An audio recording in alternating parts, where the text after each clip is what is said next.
Hi, I'm John Green, and this is Crash Course Big History, in which we'll be looking at the history of, everything. I'm talking about 13.8 billion years, from the Big Bang to now. I mean, in this series, we are literally going to attempt to tell you the story of what Douglas Adams famously called life, the universe, and everything. Mr. Green, that's not history. That's science, and science is for nerds. Oh, me from the past. Things would be so much easier for you if you would just accept that you are, in fact, a nerd, and that's okay. I mean, look at this picture, dude. Anyway, academics often describe history as like all the stuff that's happened since we started writing things down, but they only start there because that's where we have the best information.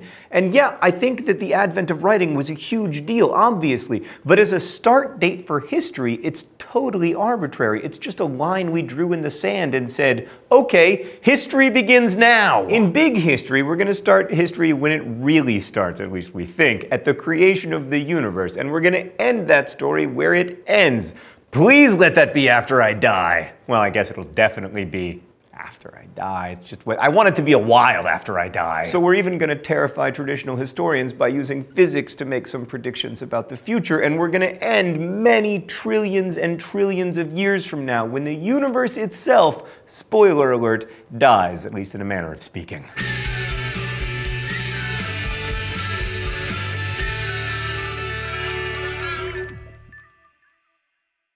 Hey! I'm not John. If you're thinking we look a little bit the same, that's because we're brothers.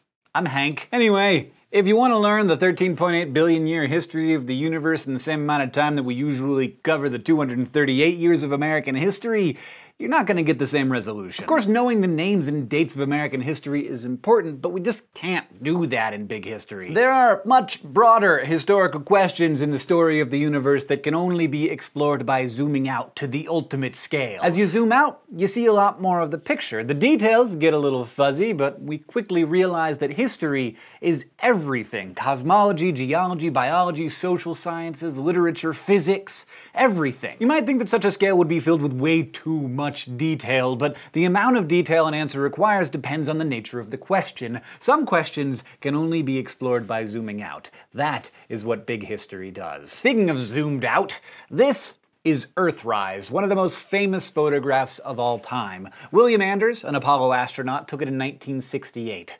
From the surface of another world, we see our planet as a little ball in space. No borders, no people, no buildings, just oceans and clouds and continents being shined upon by the sun. That sheer expansion of scale gives me perspective. It lets me imagine all the complexity of life on Earth, from the gasoline engine that powered my trip to the studio to political instability in Nepal as part of a thriving, living, teeming mass of life floating in the emptiness of space. So what that photograph does for physical space, big history aims to do for everything. I mean, we want to contextualize all of existence. We want to outline the most powerful and important breakthroughs, the tremendous scale of existence, and how we know what we know and why we're sure we know it. All right, let's go to the thought bubble. So the universe is big, really big, and it's also old, 13.8 billion years old, which is enough years that there is no way to actually comprehend it. So let's just compress that age to 13 years, small enough that our puny brains can handle it. On that time scale, the universe would have begun 13 years ago, in 2001. George W. Bush had just been sworn in as president. Most Americans on the internet were connecting to it with dial-up modems. Right, so the first stars and galaxies would have formed 12 years ago, but 7.5 more years would pass until the Earth formed about 4.5 years ago. Move a little bit up to 4 years ago, that's when the first single-celled life formed on Earth. Then leap forward nearly 3.5 more years before the first multicellular organisms in the Cambrian explosion. What I'm trying to explain is that all complex life on Earth is a fairly recent development. Like on this scale, the dinosaurs went extinct about 3 weeks ago, roughly the last time I changed my Facebook status. Humans and chimpanzees split from their last shared ancestor about 3 days ago. The first Homo sapiens emerged 50 minutes ago, roughly the last time I checked my email. We left Africa 26 minutes ago. The American Indians reached the Americas 6 minutes ago, roughly the last time I checked my Twitter. We invented agriculture 5 minutes ago. Ancient Egypt 3 minutes ago. The Black Death 24 seconds ago. The Industrial Revolution 6 seconds. World War I 2 seconds. The Cold War, the first man on the moon, your birth, the internet, the Big Bang, all within the last second. But in many other ways, complex life and humanity are exceptional. Thanks, Thought Bubble. Also exceptional, by the way, the Mongols. Okay, let's begin at the beginning. The Big Bang. Hank, wait a sec. Whoa. I don't understand how we know that the Big Bang is really the beginning. Like, what happened before the Big Bang? Well, okay. Theoretical physicists say that space and time are not two different things. They are two expressions of one thing, space-time. And space-time was created by the Big Bang. Thus, time didn't exist before the Big Bang. So it doesn't make much sense to ask what happened before it.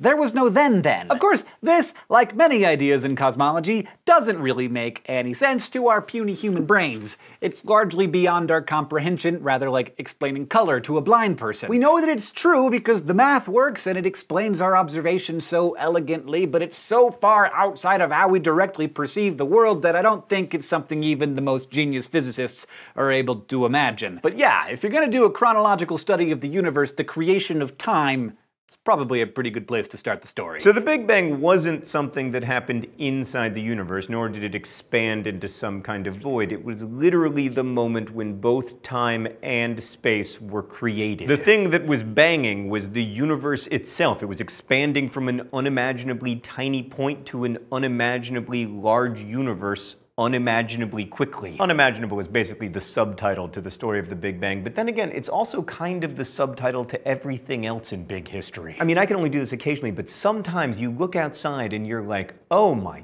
goodness, this is nuts! How did we get trees? Needless to say, we will be talking about that. Anyway, the universe is a hard worker, and it got most of the heavy lifting done in those first few seconds. For comparison, it takes me about 20 minutes after I wake up for me to even get myself into a standing position. But the universe is somewhat more efficient. In the barest fraction of the first second, the universe inflated from something many times smaller than an atom to about the size of a grapefruit. Like, think of it this way, in much less than a blink of an eye, if it had originally been the size of a tennis ball, it would have inflated to over 90 billion light years across. This inflation theory has been well backed up by mathematics for a long time now, but it has recently received some staggering new support from the BICEP project at the South Pole, which sadly has nothing to do with my guns. 10 seconds after the Big Bang, the universe had expanded enough that the normal rules of the universe, with atomic forces and gravity and electromagnetism that we know and love today, were already in charge. All of the antimatter created in the Big Bang had combined with matter and annihilated itself, leaving behind only 1/1000th of the matter created in the Big Bang. And that billionth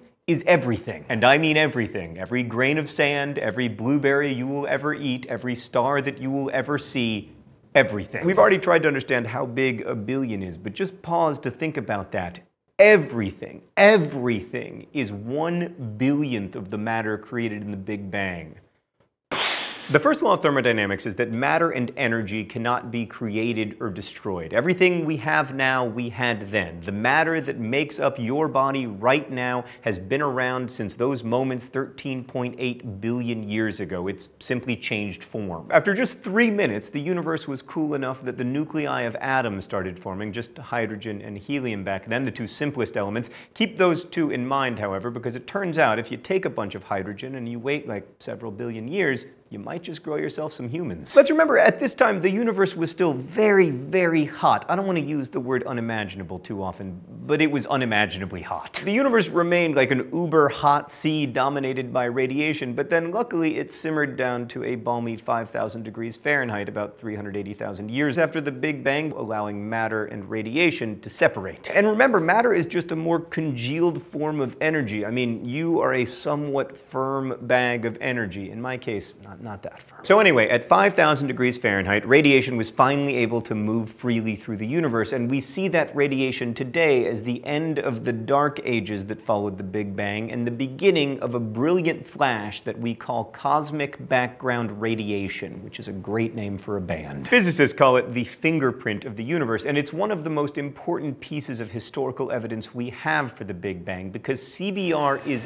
everywhere. Tune your radio to a frequency that doesn't have a station, a portion of the static you hear is actually that cosmic background radiation being picked up by your radio. So you can literally hear the universe in its infancy.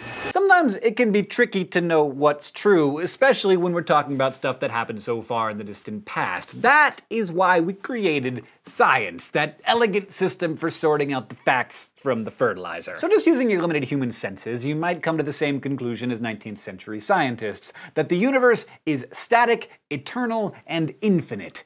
But then, using our minds, if the universe is infinite and contains infinite stars and it has always existed, then the night sky, and the daytime sky for that matter, would literally be filled with stars, so much that day and night would be indistinguishable. This is clearly not the case, so something must be amiss. The universe must either be not static, not infinite, or not eternal. So which is it? You know how when an ambulance drives towards you, the sound waves are compressed and the siren sounds higher pitched, and as it speeds away, the waves are stretched out and the pitch is lower? It's the Doppler effect. Well, here's another name you've heard. Edwin Hubble. He realized that light does the same thing. Galaxies and stars moving away from us have their light stretched out, making it more red, and stars moving toward us have their light compressed, making it more blue. Combined with the work of Henrietta Leavitt, which allowed us to accurately estimate how far away stars are, Hubble was able to determine that stars on the whole are flying away from each other. He discovered that the most remote objects in the sky were all redshifted and were actually other galaxies beyond the Milky Way moving away from us. From here, he built upon the work of Belgian Catholic priest Georges Lemaitre,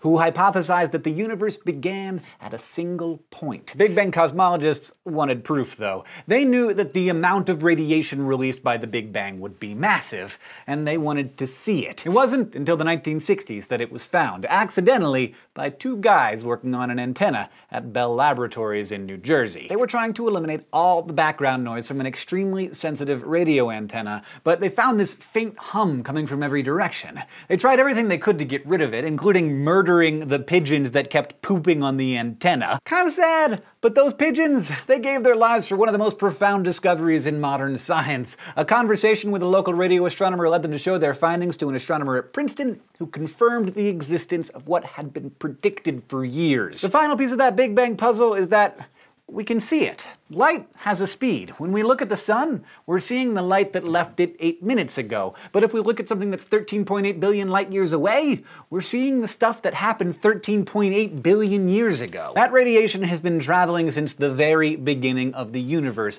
Not only can we tell very clearly that there was just nothing there before that, we can now study that radiation to learn the sequence of events of the Big Bang. We can also see that the chemical composition of the early universe is what we'd expect to see. A lot of hydrogen, a lot of helium, and a tiny pinch of lithium. The rest of the periodic table had to wait for the fiery furnaces in the bellies of stars to be created. But more on that next episode. As far as we've come in the past century in crafting a history of the universe, there are still many things cosmologists have yet to discover. For instance, the universe behaves as if there's a bunch of matter in it that we can't see or detect. Galaxies' gravitation is affected by this matter, but it's otherwise completely invisible to us. Physicists call it dark matter, but we have no idea what it is. But as in any historical endeavor, new discoveries will alter the story in future years. So expect the big histories of 10 or 20 years from now to look very different from today's. But this isn't discouraging because, like, knowing everything would be boring. There's a lot left to discover, and at the current pace of scientific inquiry, many of those amazing discoveries will await us in our lifetime, or at least in your lifetime. Whether it be World War II or the life of Abe Lincoln, all histories ultimately start with the Big Bang.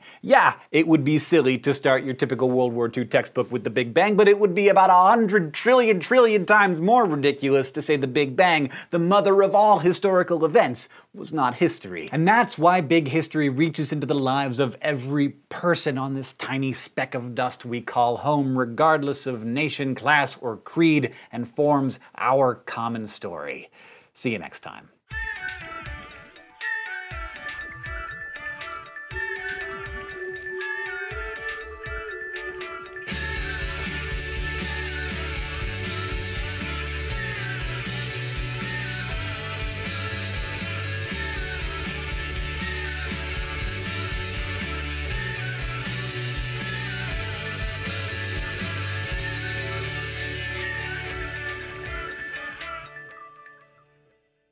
Hi, I'm John Green, and this is Crash Course Big History. Today we're going to be exploring what happened to the universe after the Big Bang, particularly how you and I and everyone you know emerged from stars. And we'll also be investigating the burning question of why anyone who studies history has to care about chemistry. Mr. Green, I'm sorry, but I hate chemistry. Why can't we just learn about, like, English kings stabbing each other? Sorry, me from the past. The thing is, if you look far back enough in your family tree, you're going to find not just like farmers and foragers and fish and microbes, you're gonna find stars. And I don't mean stars like Kim Kardashian, who is actually not a star. She is a person. I mean actual stars, me from the past. And to understand how we got from stars to people, you're gonna need some chemistry.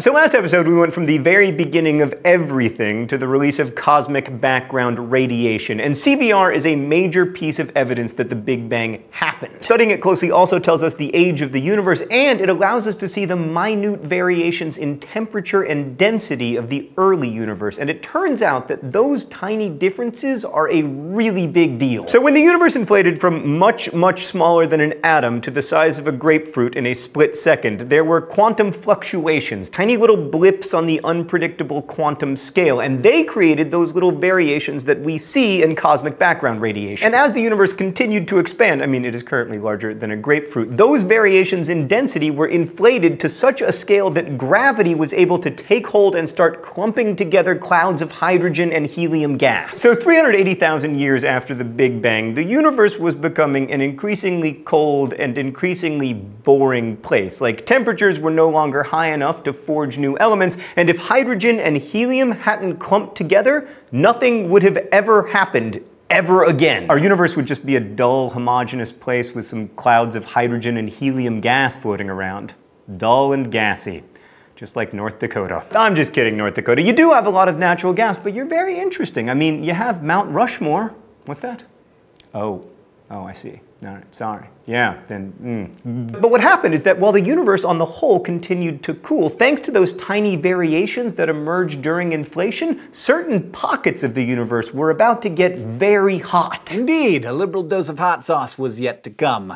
Hydrogen and helium, though, are light gases. They are the lightest two elements, so light that they require very little encouragement to escape the Earth's atmosphere. But while the explosive force of the Big Bang flings matter and energy apart, gravity has the ability to pull tiny pockets of the cosmos back together, provided it has some wrinkles in the universe to work with. As gravity sucked hydrogen and helium atoms together, enormous thick clouds began to form. While the expansion of the universe continued to increase the gaps between these clouds, the density of these pockets also increased.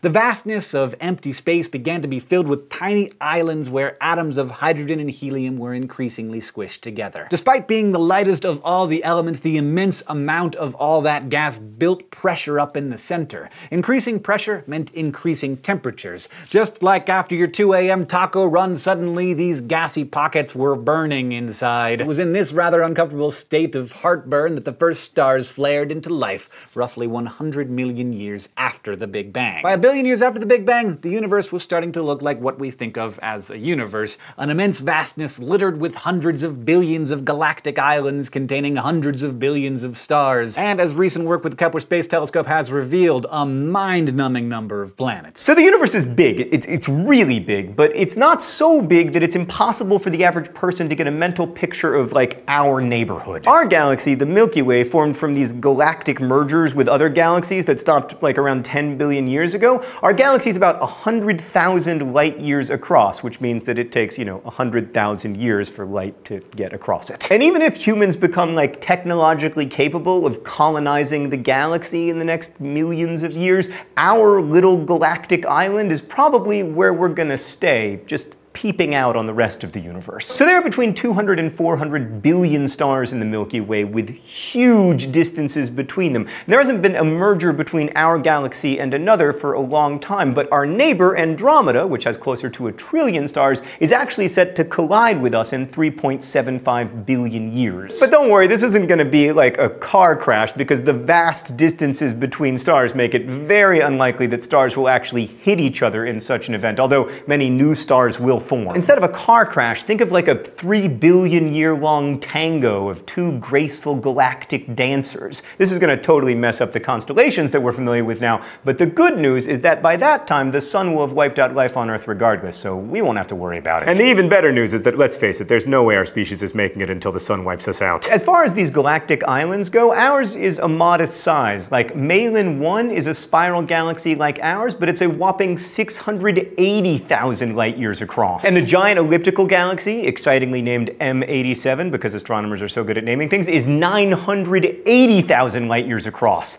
And with its radio jets, the elliptical galaxy Hercules A, that's a slightly better name, is a whopping 1.5 million light years across from end to end. Galactic islands are separated by millions and millions of light years, and the Virgo supercluster of galaxies, to which the Milky Way belongs, is roughly 110 million light years in diameter, and that's only one of many, likely infinite superclusters in the universe. Wait, literally infinite? Wow! Unfortunately, we can't know whether the universe truly is infinite or not because of a little thing called the cosmic horizon. We can only see the light that has reached us from the start of the universe 13.8 billion years ago. Simply looking into the sky is an act of investigating history, and the farther we look back, we begin to see more primitive things, the first stars and galaxies. Mind you, the light we observe billions of years after it first shone and the continued expansion of the universe means that the cosmic horizon is approximately 46 billion light years away by now. Roughly double that, and you know that our little cosmic bubble is about 92 billion light years across. I mean, compare that to our already huge 100,000 light year galaxy. Just for a little bit of context, the circumference of the Earth is less than 1/5 of 1 light second. But beyond our little cosmic bubble, there is more universe eternally inflating, and where our universe is sort of one hole in a block of Swiss cheese, other holes might exist in that block of cheese, multiple universes with laws of physics completely different from ours. I know, right? It's nuts! It's actually more like cheese, but it's nuts! But our cosmic bubble, while it's very large, is not such an intimidating place. Like, it's pretty easy just to get a mental picture of it. A vast bubble with a lot of empty space and a light dusting of galaxies. To further this point, and don't take this too seriously, but in 2002, Carl Glazebrook and Ivan Baldry added up the light from 200,000 galaxies and determined that if you were able to stand outside our cosmic bubble and look at it with human eyes, the color of our universe would be, wait for it, beige. That's a bit of an anticlimax, so they tried to dress it up by calling it Cosmic Latte. But I don't mind beige. I mean, look, this stuff is gigantic and somewhat scary, but you can't be scared of beige. And a lot of cosmologists infuse their lessons with a sense of awe at this vast expanse, and that awe is certainly justified. I mean, the universe is literally awesome. But let me ask you this. If you lived in New York City, would you feel bashful or depressed about the size of your city compared to, say, the miles and miles of the plains of Saskatchewan? So yeah, there are millions and millions of light years of empty space. But it's empty space. One thing we find out about the rising complexity in big history is just how unique some of these tiny areas of the universe can be. This is where the action is. Enough of the pontification. Let's get back to those gassy, heartburn-suffering stars. As core regions of the gas clouds heat up, the atoms get jumpy, move faster and faster, and collide with ever-increasing ferocity. Eventually, it's ferocious enough to overcome the electric repulsion between the atoms. They fuse, and the cloud officially becomes a star. Hydrogen atoms fuse into helium atoms at about 10 million degrees, releasing yet more energy. The sun is a massive hydrogen bomb in the sky, and the release of energy in just the right amounts is very good for us, provided we don't mess up the ozone layer too bad or spend too much time tanning on the beach. When it comes to stars, size matters. If an initial cloud is smaller than 8% of the size of our sun, it'll never form a star, maybe only a brown dwarf. If the initial cloud is 60 to 100 times our sun, it will probably split into 2 or more regions of stellar formation. If the cloud is between 8% and 8 times the size of our sun, it has a longer lifespan. Our sun is middle-aged and will last for about another 5 billion years. Much smaller stars may have lifespans of hundreds of billions of years.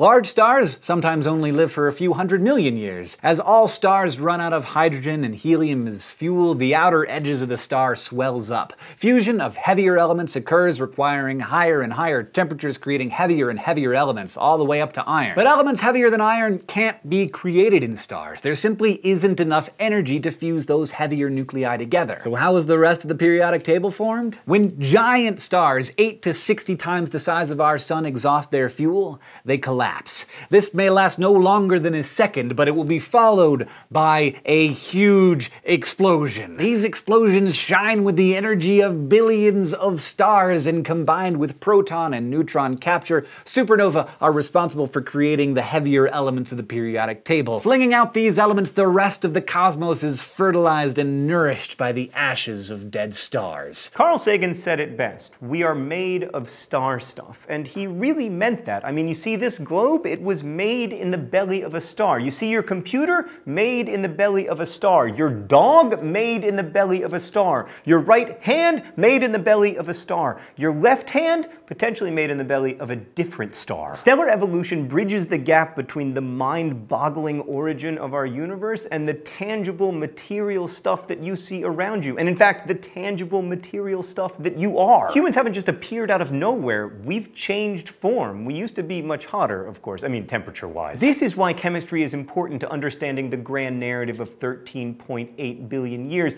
And it's also why we look at the big history of individual objects, something we call little big histories. Like, see this ring on my finger? I bought it in a jewelry store. A nice person sold it to me. A jeweler crafted it, and miners dug it out of the ground. But it got there by being flung out of a huge star in a massive explosion billions of years ago. It wound up in our solar system, was part of the tiny 0.1% of matter that didn't get sucked into the sun, accreted from the dusty debris in the one sliver of the solar system where the Earth was, and because gold is an iron-loving element, it was more prone to sink to the center of the Earth, making it even more unlikely that it should be found on the Earth's crust. Rare and shiny things are valued by a lot of human social orders, and during the agrarian era, gold became a sign of social standing and wealth, and in marriage tradition, giving someone an expensive gift can be a sign of esteem. Hence, Sarah and I spent $450 on this, which we could have spent on an Xbox. Tiny wrinkles in the early universe had a major impact on one of the unifying themes of 13.8 billion years: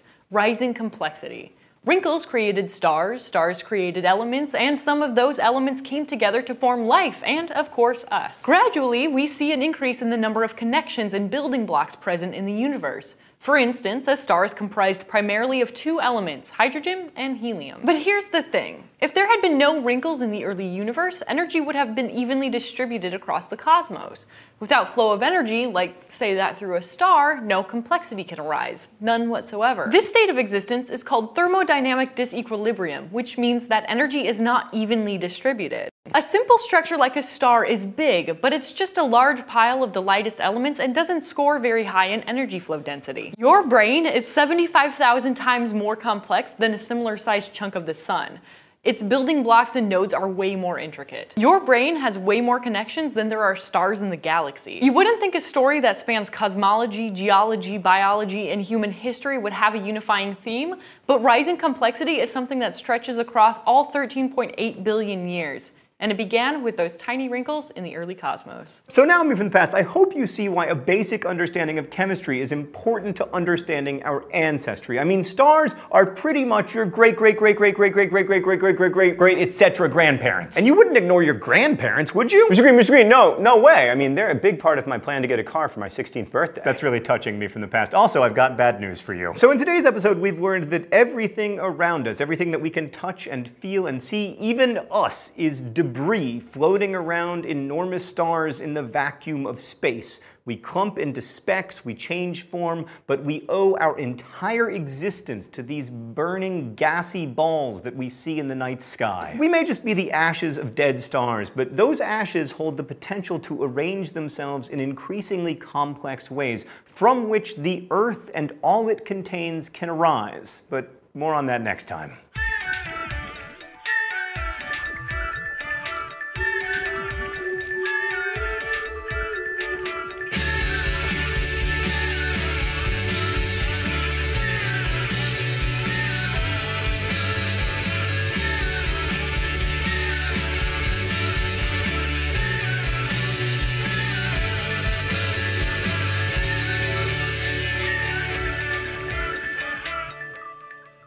Hi, I'm John Green. This is Crash Course Big History. Today we're going to be talking about the formation of the solar system approximately 4.567 billion years ago. 4.567. Could that possibly be a coincidence? Yes. So if you weren't asleep during like every minute of grade school, you're probably familiar with the basic layout of the solar system and the 8, formerly 9 planets. What you may not know is how the planets fit between the stars and life as the linchpin of rising complexity. Mr. Green, what about Pluto? Oh, me from the past. I know people like to root for the underdog, particularly when the underdog shares a name with Mickey Mouse's dog. Off topic, but how come Mickey Mouse has a dog who is a dog and also a friend, Goofy, who is a dog? But just remember that Pluto also shares a name with the Roman god of the underworld, who was very unlikable. But regardless, the word planet is a man-made classification for a natural phenomenon. We use it because it makes it easier to do science. Pluto hasn't cleared the rocks within its neighborhood orbit like planets usually do, and there's even a dwarf planet on the edge of our solar system, Eris, that's bigger than Pluto. And there are hundreds of others that are comparable to Pluto. The nature of the universe has not changed. It's just that we learned that Pluto was not acting like a planet, so can we please just drop the Pluto thing?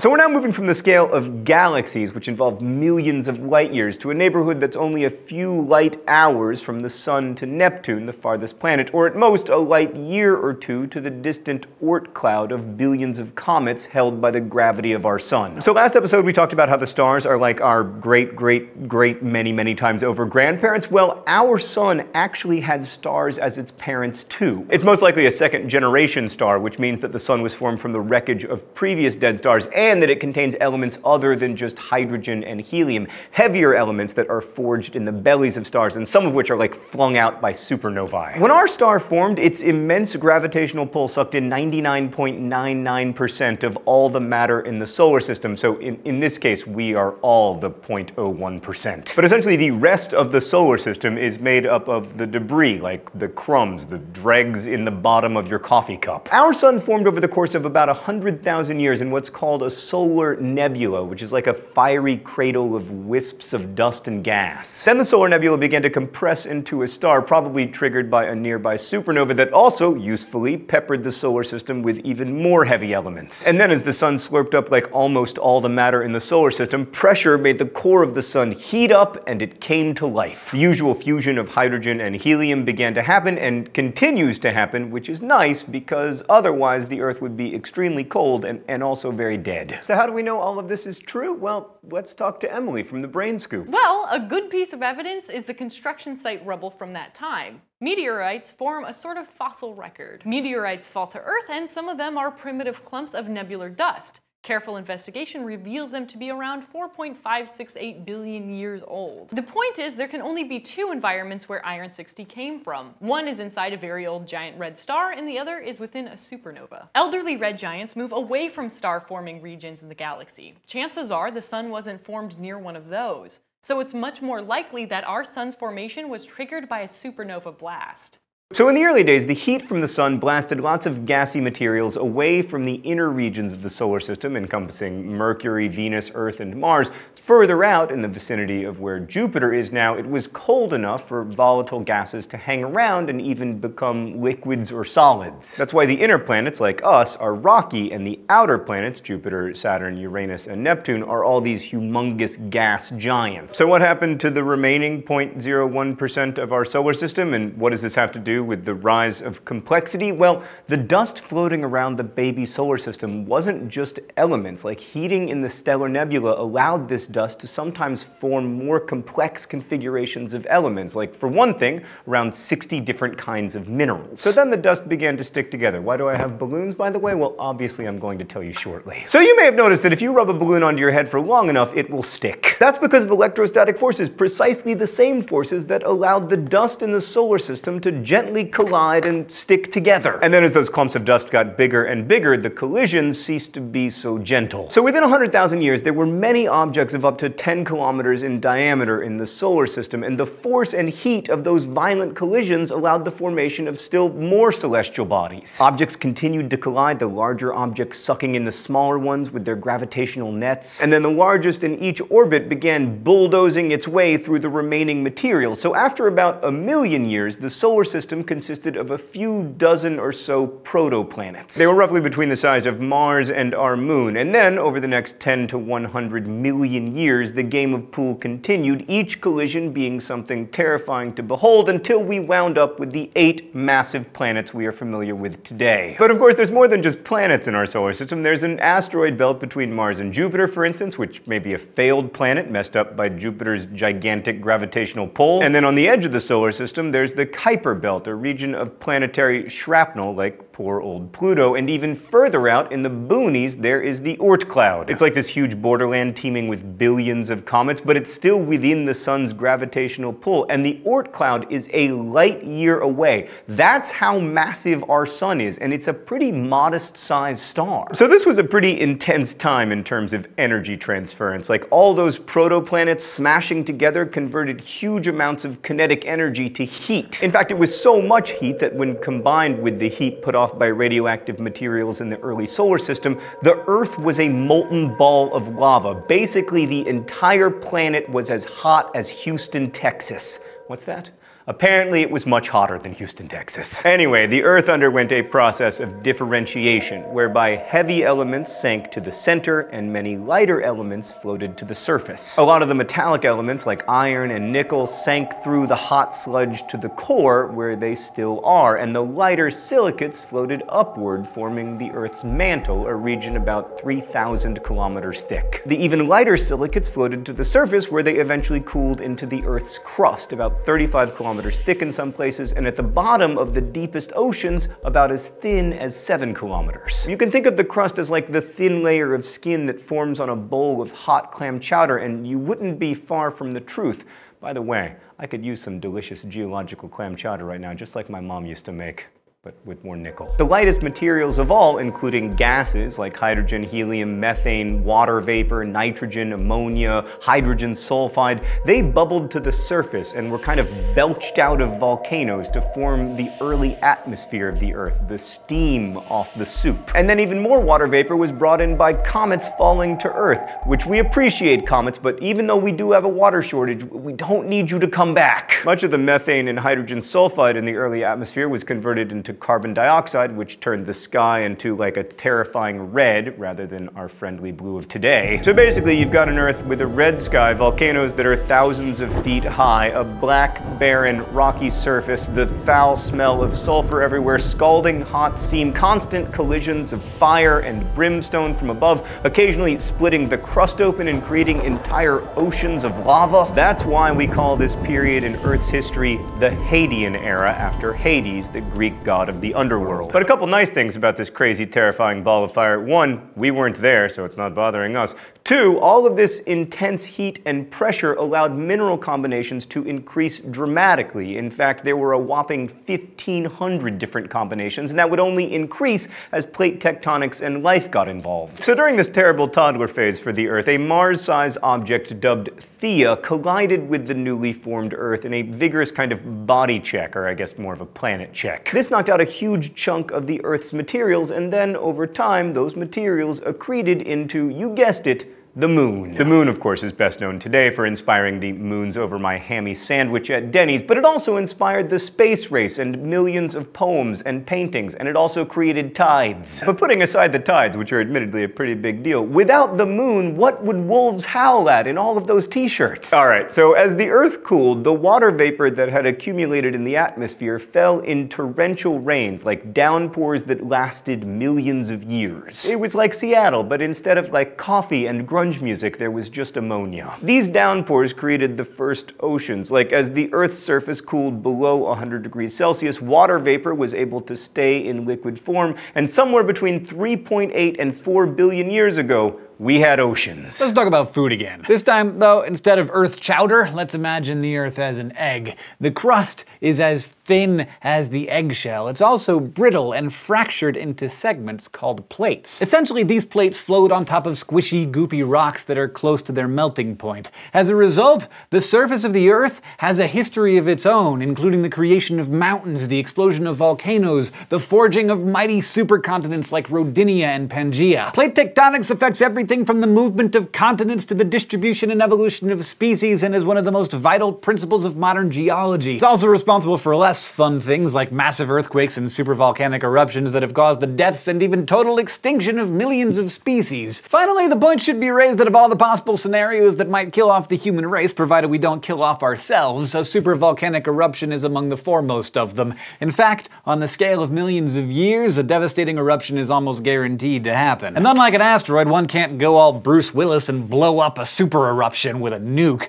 If we're still around, it'll be interesting to see how we cope. Throughout the birth of the sun and the origins of the Earth, there was the chance formation of Goldilocks conditions for life. Like with the porridge and beds that a fairy tale sociopathic blonde pilfered from a baby bear in a break-and-enter job, the conditions for life on Earth were just right. This includes the placement of the planet relative to the sun. The right chemicals were present on Earth to produce the first building blocks for life. More on that next time. Even plate tectonics were hugely important. First, they suck biotic waste, dead things, excrement, underground instead of remaining on the surface. If not for plate tectonics, we'd be more or less swimming in our own you-know-what. Over millions of years, this biotic waste can be transformed into coal or even diamonds. Plate tectonics! We turn your poo into diamonds. And if it wasn't for oceans and plate tectonics, there's a good chance that we'd have the same runaway greenhouse effect that Venus has, where the surface is hot enough to melt lead. Plate tectonics were also crucial to human history. The gigantic landmass of Afro-Eurasia made trade networks possible, which facilitated the exchange of knowledge and technologies, along with sharing diseases to gradually build immunities, something that would be grave news for the isolated inhabitants of North and South America. The distribution of copper, iron, silver, and gold influenced the growth and prosperity of countless societies. Even the distribution of coal beds in Wales was a major ingredient for the Industrial Revolution kicking off in Great Britain. All these things, formed within the slimmest of margins of probability, were Goldilocks conditions for the rise of complexity in the later story. The sustenance of life, the distribution of resources, and even the coal needed for the Industrial Revolution, which exploded into the tremendous rise of complexity in modern times. It's a transformation that continues to this very day. So speaking of Goldilocks conditions, knowing about the formation of our solar system and the conditions on Earth that were necessary for life is crucial to thinking about the possibility of life elsewhere. The first so-called exoplanet was discovered by Swiss astronomers in 1995, and in 2002 alone, 31 new exoplanets were discovered by independent astronomers.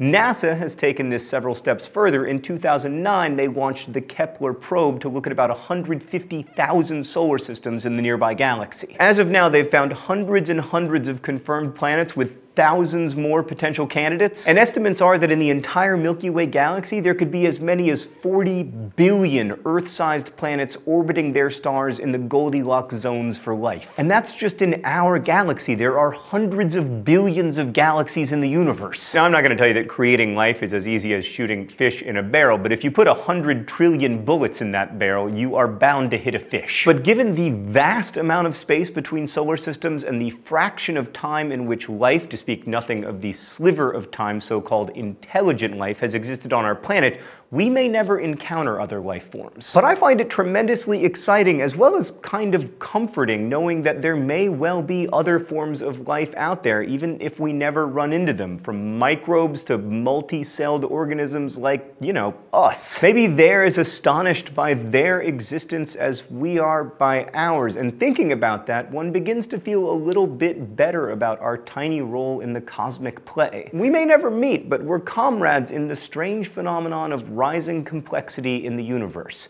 More on that next time. I'll see you then.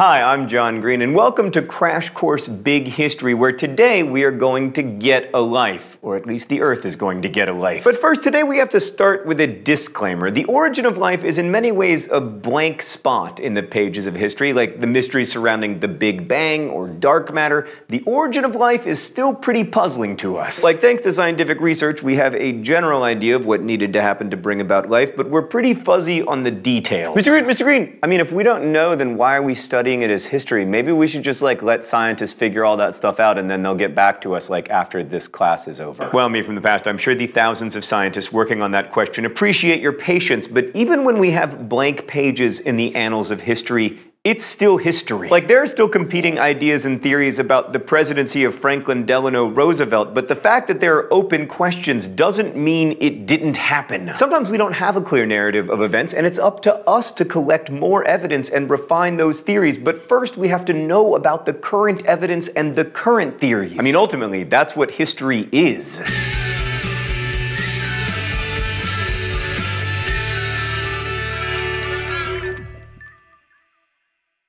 I'm Hank Green, and this is still Crash Course Big History. Last time we left off with a newly born Earth that was molten hot and pelted by asteroids. Then millions of years of torrential rainfall cooled the surface and created the first oceans. We know that life emerged in the oceans between 3.5 and 4 billion years ago. We have solid fossil evidence for life 3.5 billion years ago, and many scientists are pretty confident that life was around 3.8 billion years ago. It's pretty clear that life is a different thing from the rest of the universe, but what makes up that difference? I'm kind of surprised that this turns out to be a super puzzling question that we have yet to come up with a 100% satisfying answer to. But some of the major characteristics of most life are it adapts to the environment, it has a metabolism that processes energy to keep itself going, like humans do with pizza, and it reproduces, whether it be a cell splitting in two or two animals doing their thing in nature. Even these simple criteria have their problems, though. Some animals, like mules, are born unable to have offspring. Some microorganisms can shut down their metabolisms for long stretches of time, but neither are exactly dead or not life. Given the incredible variety of species, definitions for life are by necessity very broad, but one such definition by big historian Fred Spire is, and I quote, "a regime that contains a hereditary program for defining and directing molecular mechanisms that actively extract matter and energy from the environment, with the aid of which matter and energy are converted into building blocks for its own maintenance and, if possible, reproduction." In other words, what makes you different from a star is that while a star burns down till it dies and doesn't actively float around the cosmos looking for more fuel, a living organism does actively seek out pizza to keep itself going, preferably long enough to, have some babies. But how do we know what we know? How do we know that life is just a different kind of molecular mechanism and not something more profound? Well, we can test these claims, and we do, using science. Because life looks so radically different from the inanimate universe, people once thought that life was made of completely different stuff. Then, in 1828, a German chemist, Friedrich Wöhler, used inorganic chemicals to synthesize an organic chemical. This was a big deal. Just as Newton's theory of gravity showed that the heavens and Earth follow the same physical laws, Wöhler's experiment proved that life and non-life follow the same chemical laws, which implied that life could emerge from non-life. Even this idea wasn't completely new. For centuries, the Aristotelian idea that life just spontaneously emerged from non-life was widely believed. For example, if you put some rotten meat out into the sun, eventually the meat would transform itself into maggots. You could probably work out the weaknesses in this theory. 17th century scientists took meat and various other objects thought to spontaneously generate life, boiled them to kill off any eggs previously laid by insects, sealed them in jars, and nothing happened. Oh, Aristotle, first you told us that snot was our brain coming out of our noses, and now you made all those nice people waste their steak dinner. This, however, did not rule out some form of life force in the air. Some invisible force in the Earth's atmosphere that could enter an object and literally breathe life into it. But spores from plants can also travel in the air, as can microorganisms. So in the mid-19th century, Louis Pasteur boiled some organic broth, friendly to life, and placed it in a flask with a swan neck to trap plant spores and smaller particles. If a life force was in the air, it could enter freely, while spores and other particles would get trapped in the U-bend. And what happened?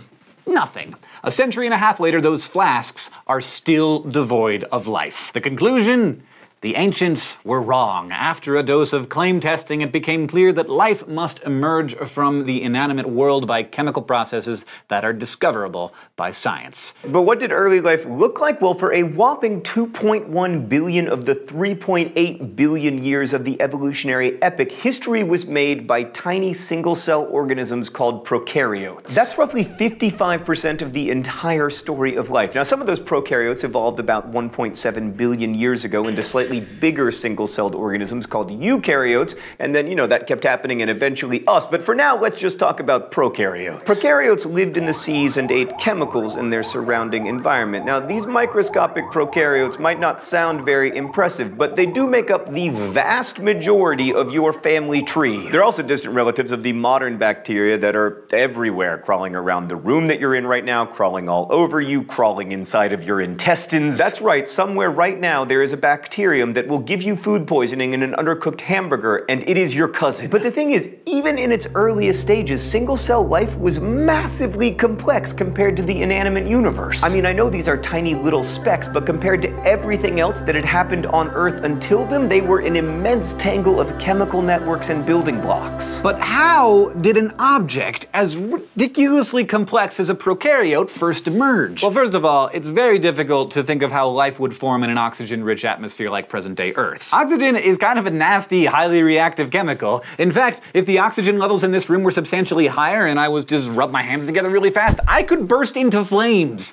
And while that would make for a nice viral YouTube video, I would rather not be on fire than get lots of views. 3.8 billion years ago, the free oxygen content of the atmosphere was at negligible levels, which had some not-so-pleasant consequences. For millions upon millions upon millions of years, life dwelt fairly deeply in the ocean, eating chemicals and staying where the Earth's heat kept it warm. Eventually, some prokaryotes floated nearer to the top of the ocean and started using sunlight, water, and the carbon dioxide that was abundant in the Earth's atmosphere to sustain their own complexity using this sweet chemical process they'd come up with called photosynthesis. The waste product of this chemical process is oxygen, and these photosynthesizing prokaryotes pumped a lot of it into the atmosphere. By around 2.5 billion years ago, the amount of free oxygen in the atmosphere was up to about 3%.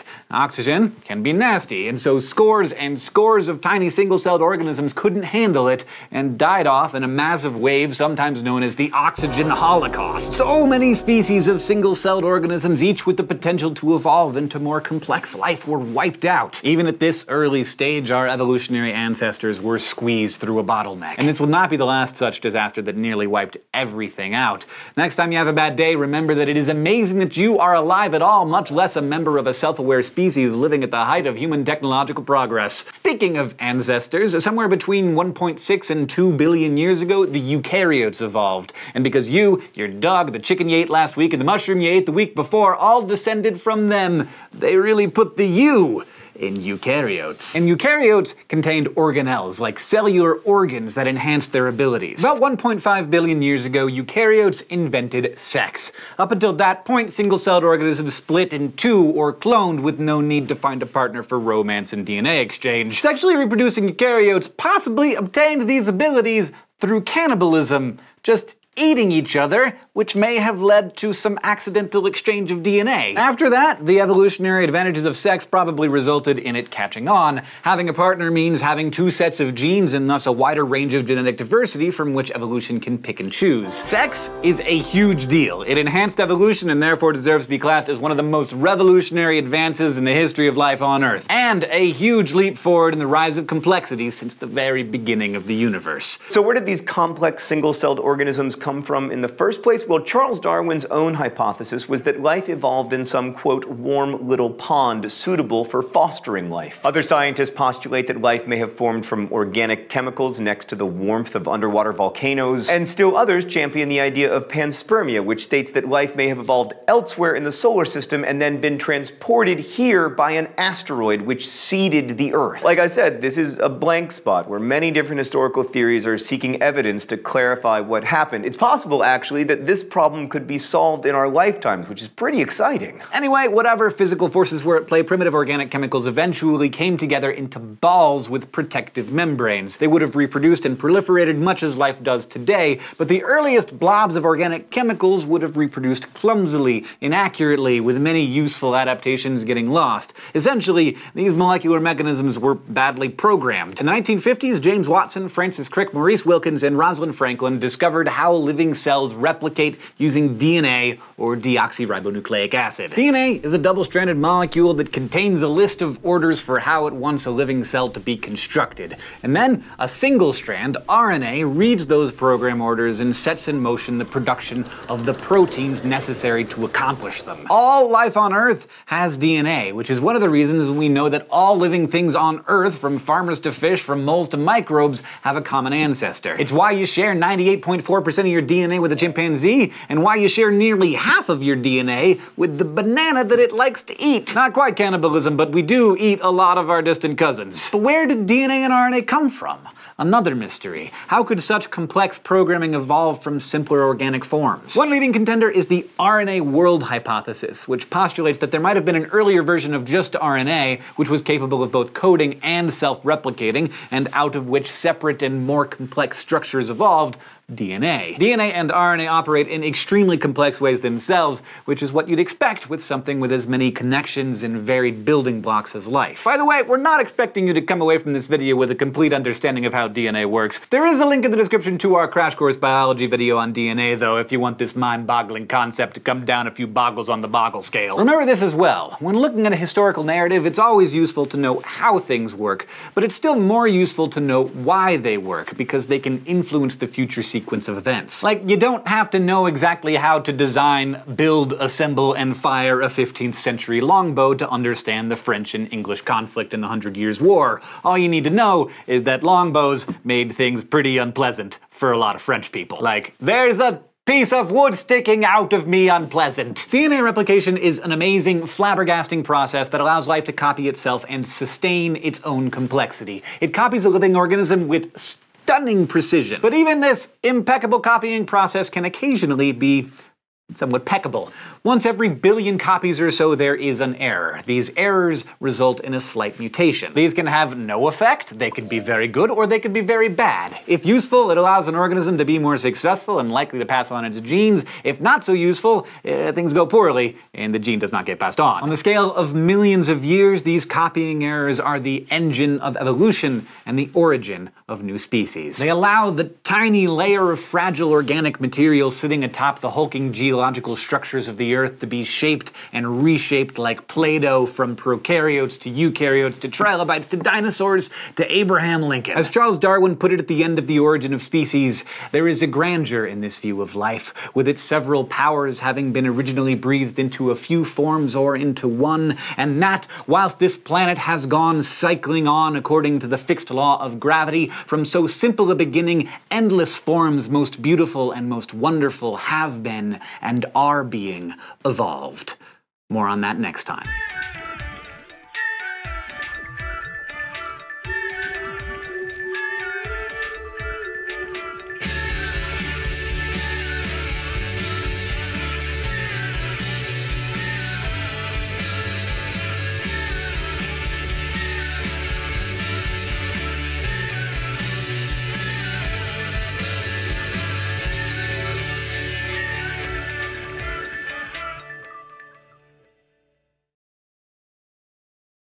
Hi, I'm John Green. Welcome to Crash Course Big History. Today we're going to be traversing the evolutionary epic, the great story of magnificent beasts, terrifying predators, quite a lot of extinctions, and countless varieties of evolutionary forms. It's the ultimate epic, millions upon millions of species playing out a drama that has so far lasted 3.8 billion years, with 99% of the actors having already left the stage forever. Then you thought finding employment in this job market was tough. You've already won the lottery, my friend.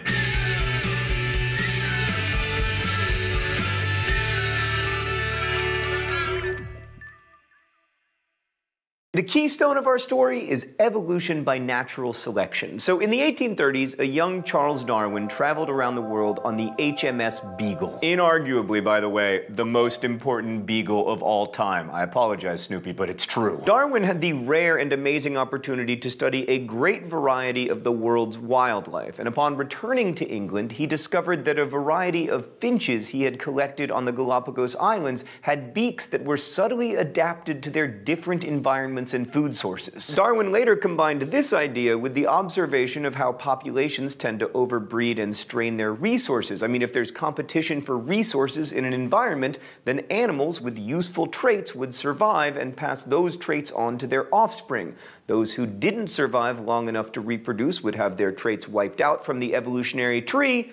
Natural selection. We talked some on Crash Course Big History about good science, and Darwin was a good scientist. He worked on his ideas for 2 decades, systematically finding new evidence to support his case, and then finally in 1859 he published On the Origin of Species, and it sent shockwaves around the world. The book offered an explanation for why so many species that seemed perfectly adapted to their environment could have been formed by a blind but elegant law of nature. Darwin's theory was so elegant yet so effective that his colleague Thomas Huxley exclaimed, "How extremely stupid not to have thought of that." Side note, if you ever read On the Origin of Species, try to get a first edition, because in later editions Darwin made a bunch of revisions in answer to some critics, but he got it actually more right the first time. Speaking of which, one of the phrases only included in the later editions and commonly attributed to Darwin was survival of the fittest, but that phrase was actually coined by Herbert Spencer, father of the more troubling social Darwinism, which tried to apply nature's rather harsh laws to human social orders. I prefer Darwin's original phrase, natural selection. Everything from cuckoo birds that lay their eggs in the nests of other birds, to giraffes whose long necks are good for reaching food in high trees, to humans whose brains make up for their fragile bodies, are selected for naturally. An even better phrase, though, would be non-random selection, or maybe even non-random elimination. While all genetic mutations are generated by a random copying error or random variation completely beyond the animal's control, the selection of those traits is not random. Successful variations that allow you to survive and reproduce are determined by the very specific circumstances of your environment, where elimination, death, might not be far away. So the selection of your traits is done by a very specific and sometimes brutal list of criteria. This is why people who say that they don't understand how all animals could have evolved by chance don't really understand how evolution works. Here's another phrase that doesn't get it right. Evolution is just a theory. In everyday speech, theory means guess. But in science, a theory is something that was tested time and time again, explains many different observations, and is backed up by a mountain of evidence. Evolution is a theory like gravity is a theory, and you don't go jumping out your window because gravity is just a theory. Why are we so certain? Emily knows. Evolution is one of the most tested, most utilized, and widely accepted theories in science. It's backed up by literal tons of fossil evidence, which can show us shared traits with species that no longer exist and help us map out lines of descent for creatures around today. DNA sequencing further tells us about lines of descent, and you can measure the commonality of the DNA possessed by 2 animals to tell how closely related they are and when they may have split off from a common ancestor. Radiometric dating allows us to assign dates to various fossils, further helping us map out lines of descent. Then there's the simple fact that extinct species are always found in the same rock layers you'd expect to find them, which is why you don't see a bunny skeleton in Cambrian rock layers from 500 million years ago. That's also how we know that Dimetrodon is not a dinosaur. Closely related species are often geographically distributed near one another. That's not to mention that we can see evolution happening before our very eyes, whether it be the discovery of a new species that recently moved into a different environment, the development of newly adapted bacteria into superbugs, the evolution of new breeds of rapidly reproducing insects, or the almost constant changes in gene distribution in animal populations all over the world. So, remember the prokaryotes and the eukaryotes? Gradually, some single-celled eukaryotes began to work together in a thing called symbiosis, where one cell did something in exchange for another cell doing something else, thus aiding the survival of both. Some eukaryotes became so cooperative and even interwoven that one cell could not possibly live without the other. Symbiosis was particularly handy in times of disaster. Around 650 million years ago, the Earth was completely frozen over. Snowball Earth was not a great place for life. Many underwater bacteria survived under the ice in oceans. Photosynthesizers may have survived in small hotspots where there was liquid water. In such constrained conditions, it's likely that individual cells started to work together more and more. Now is where we start to blaze through the evolutionary epic of complex multicellular life. Between the start of complex multicellular life and today, there have been 5 mass extinction events. In nature, species compete in niches. It's also called niches, depending on where you're from, but I call them niches. It's an area of the environment that requires a special set of skills and traits to extract food and reproduce. When niches are full, competition is heavy, traits become finely tuned, and evolution generally slows down a little. But when a disastrous extinction event wipes out the majority of the animals living in a niche, the surviving species have room and a lack of competitors to evolve new traits very fast to fill the niche again in what we call an adaptive radiation. The evolutionary epic is dotted with periods of niches filling up, being swept clean by disaster, and filling again by new rapidly evolving species. Example: for the longest time, dinosaurs ruled the earth, and mammals were a puny, timid race of small shrew-like creatures that stayed out of their way. Sometimes we burrowed in the ground, or only came out at night, or confined our diet to tiny bugs.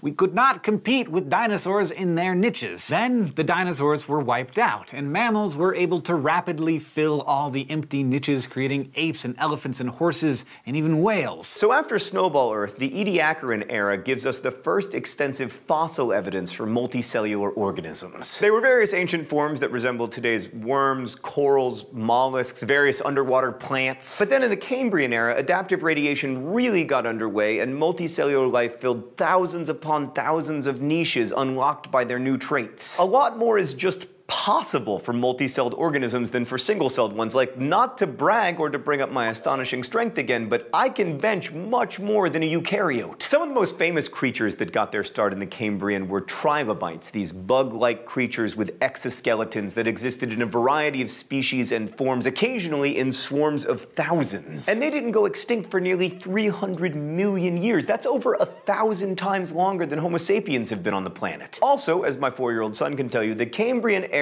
had predators like Anomalocaris, which reached sizes of nearly a meter long with razor-sharp teeth and grasping limbs. By the time of the Ordovician period, photosynthesizers were making their first tentative steps out of the sea into a new niche: the land. Plants colonized coastlines first, and then gradually, over millions and millions of years, moved further and further inland. In the oceans, life continued to be abundant, with fish and sharks multiplying into a variety of forms. And there were all kinds of crazy life forms, like underwater scorpions that were 2.5 meters long. I mean, for the first 100 million years of complex evolution, a mind-boggling diversity of creatures was emerging. But that also meant all the niches on the planet were getting very full, and many competitors in the same niche made it difficult for a new species to enter it with ease. And then came extinction. I feel like extinction is going to be a thing, Stan. Is there any way we can make a thing for extinction?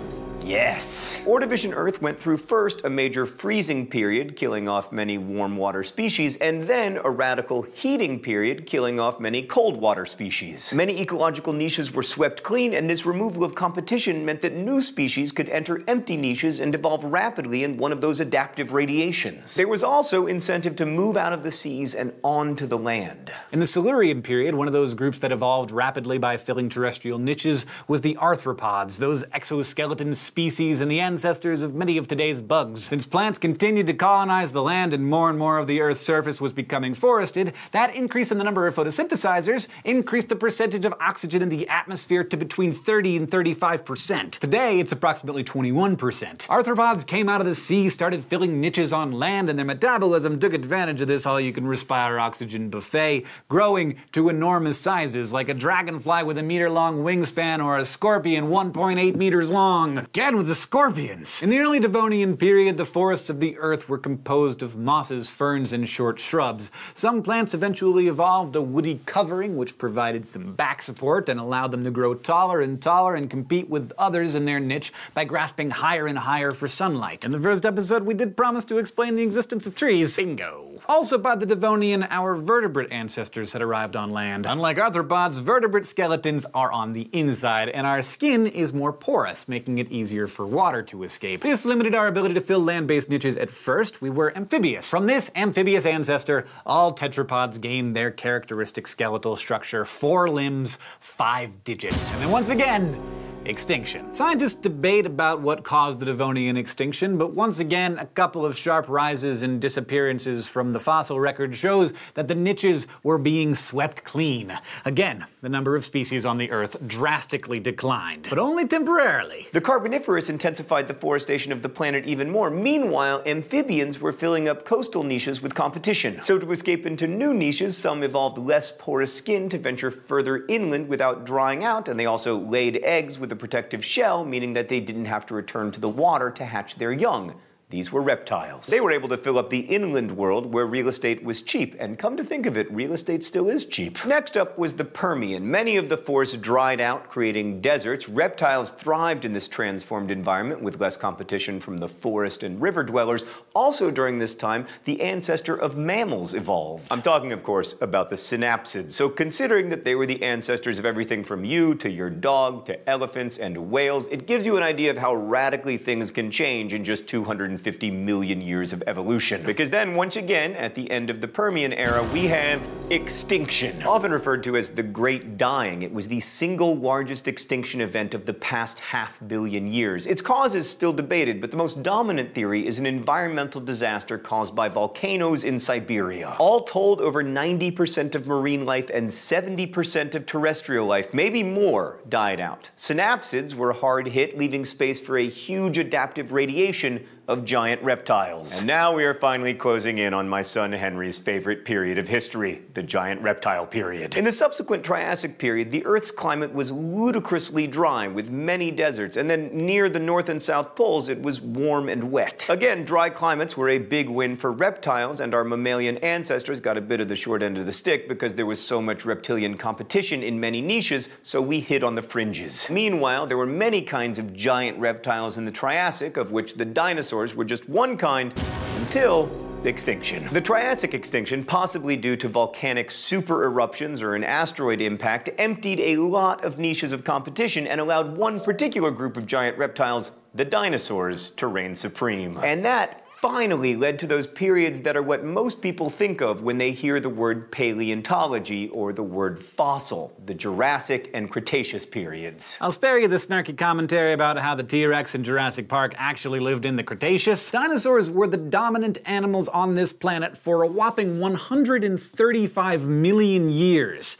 That's 540 times longer than our species has even existed. To help you understand this, consider two of the most iconic dinosaurs, Stegosaurus and T-Rex. Stegosaurus was around in the late Jurassic, T-Rex was around in the late Cretaceous. They are separated by roughly 88 million years. Humans and T-Rex are separated by less time than T-Rex and Stegosaurus. Approximately 65 million years ago, the reign of the dinosaurs ends, you guessed it, in extinction. A rock roughly 10 kilometers across crashed into the present-day Yucatan Peninsula with 1 million times more force than all the nuclear arsenals of the world combined. Bad for the dinosaurs, but it opened up a lot of niches previously occupied by them. Many small mammals were able to survive by burrowing or simply requiring less food. They were then in a position for another adaptive radiation. Small mammals quickly evolved into an immense variety of larger forms. And so was the story of complex life on Earth during the evolutionary epoch. Next week, we will explore the nascent beginnings of a new phase of complexity, the accumulation of more knowledge generation after generation, and the intensification of a newfangled evolutionary invention, culture. See you next time.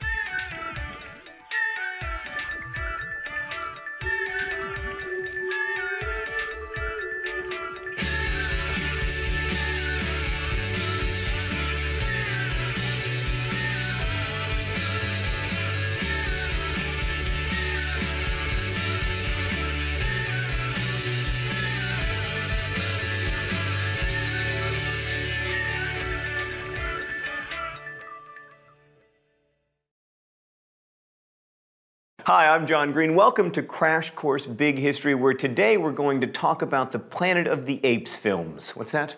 Apparently those were not documentaries. But there was an evolutionary process that saw primates move out of East Africa and transform the Earth into an actual planet of the apes. But the apes are us. And then we made the movie, and then some prequels, and some sequels, and some reboots, and now sequels to the reboots. Man, I can't wait until I get to see the 2018 reboot of this episode of Crash Course Big History. I hear they get James Franco to play me.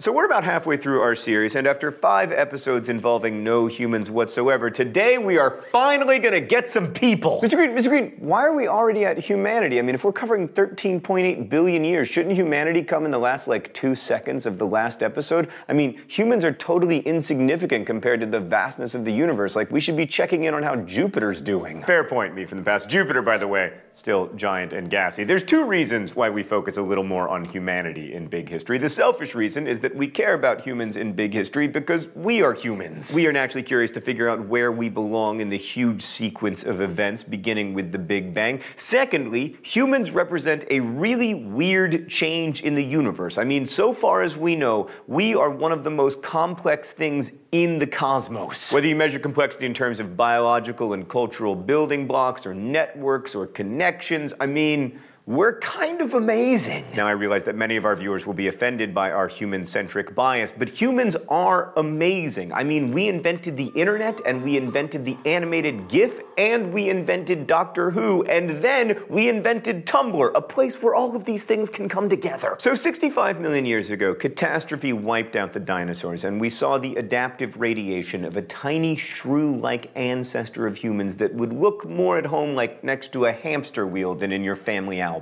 Let's set the stage in the thought bubble. So the slow waltz of plate tectonics continued to pull Eurasia and the Americas apart, expanding the Atlantic Ocean. Primates colonized the Americas and, separated by the vast Atlantic, continued their separate evolution into the New World monkeys, which is not a band name, although it should be. Then, around 45 million years ago, Australia split from Antarctica, and while mammals outcompeted most marsupials in the Americas, except animals like possums, Australia saw an adaptive radiation of marsupials. This, of course, meant that later, about 100,000 years ago, when the Americas were having their share of mammoths and saber-toothed tigers, Australia was having a spell of gigantic kangaroos, marsupial lions, and wombats the size of hippos. Then, somewhere around 40 million years ago, India, which had been floating around the southern oceans as an island, smashed into the Eurasian continent with such force that it created the world's tallest mountain range, the Himalayas. Meanwhile, in Africa, primates continued to evolve, and 25 to 30 million years ago, the line of the apes diverged from the old world monkeys. And no, neither you nor a chimp is a monkey, nor did we evolve from the monkeys that are around today. Those are like our cousins. Moreover, we did not evolve from chimpanzees. The chimpanzee is a cousin as well, not an uncle. We are not more highly evolved than they are. Instead,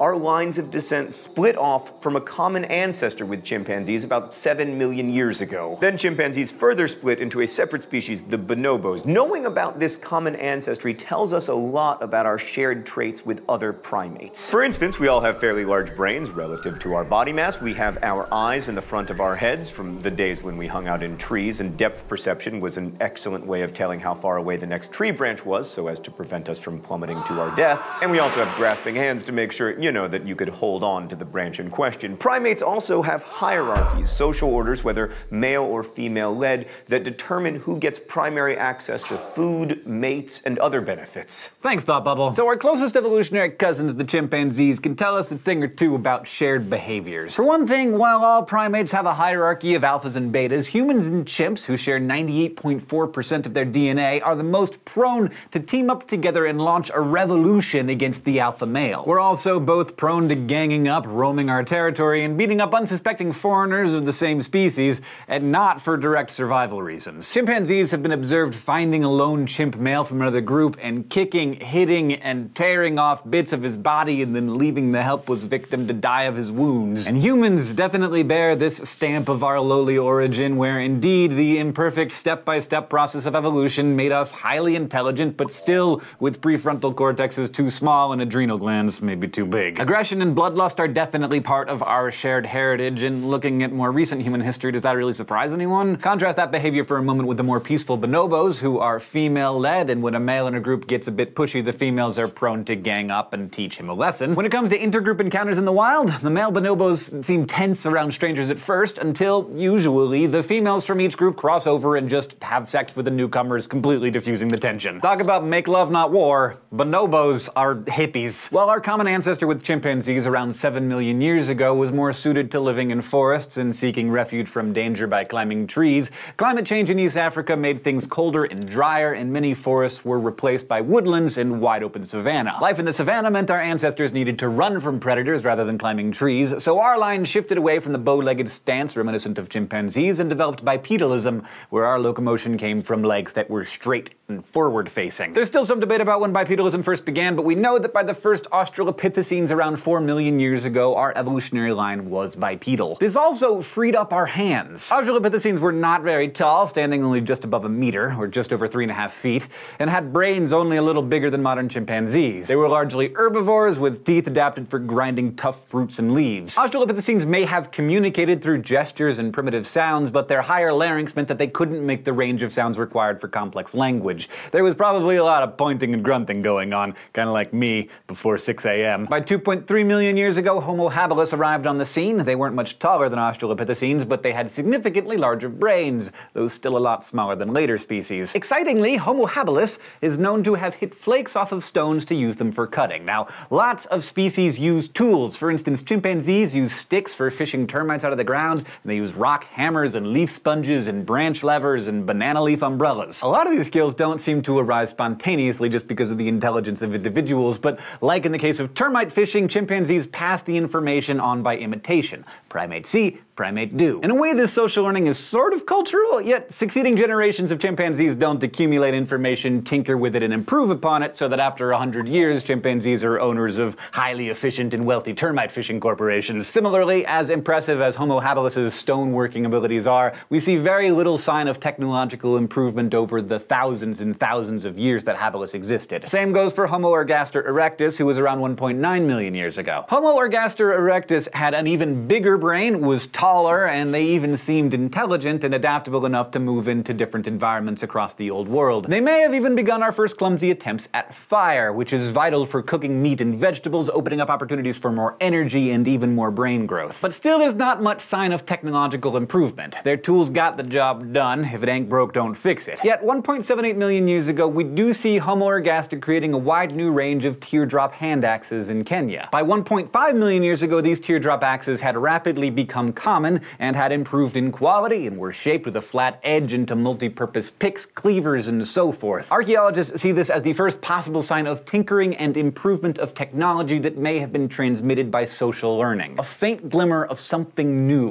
Why is this important? Well, humans didn't get to where we are because we're super geniuses. It's not like the Xbox One was just invented out of the blue one day. It was an improvement upon the Xbox 360, which was an improvement upon earlier consoles, arcade machines, and computers, and backward onto the dawn of video games. In the same way, we didn't just invent our modern society by sudden inspiration. It's the result of 250,000 years of tinkering and improvement. This is where accumulation matters. It's called collective learning, the ability of a species to retain more information with one generation than is lost by the next. This is what has taken us in a few thousand years from stone tools to rocket engines to being able to have the CrashCourse theme song as your ringtone. Progress. If there was collective learning in Homo ergaster, it was very slow and very slight. This may have been due to limitations on communication, abstract thought, group size, or just plain brain power. But over the next 2 million years, things started to pick up. Homo antecessor, Homo heidelbergensis, and the Neanderthals developed the first systematically controlled use of fire in hearths, the first blade tools, the earliest wooden spears, the earliest use of composite tools,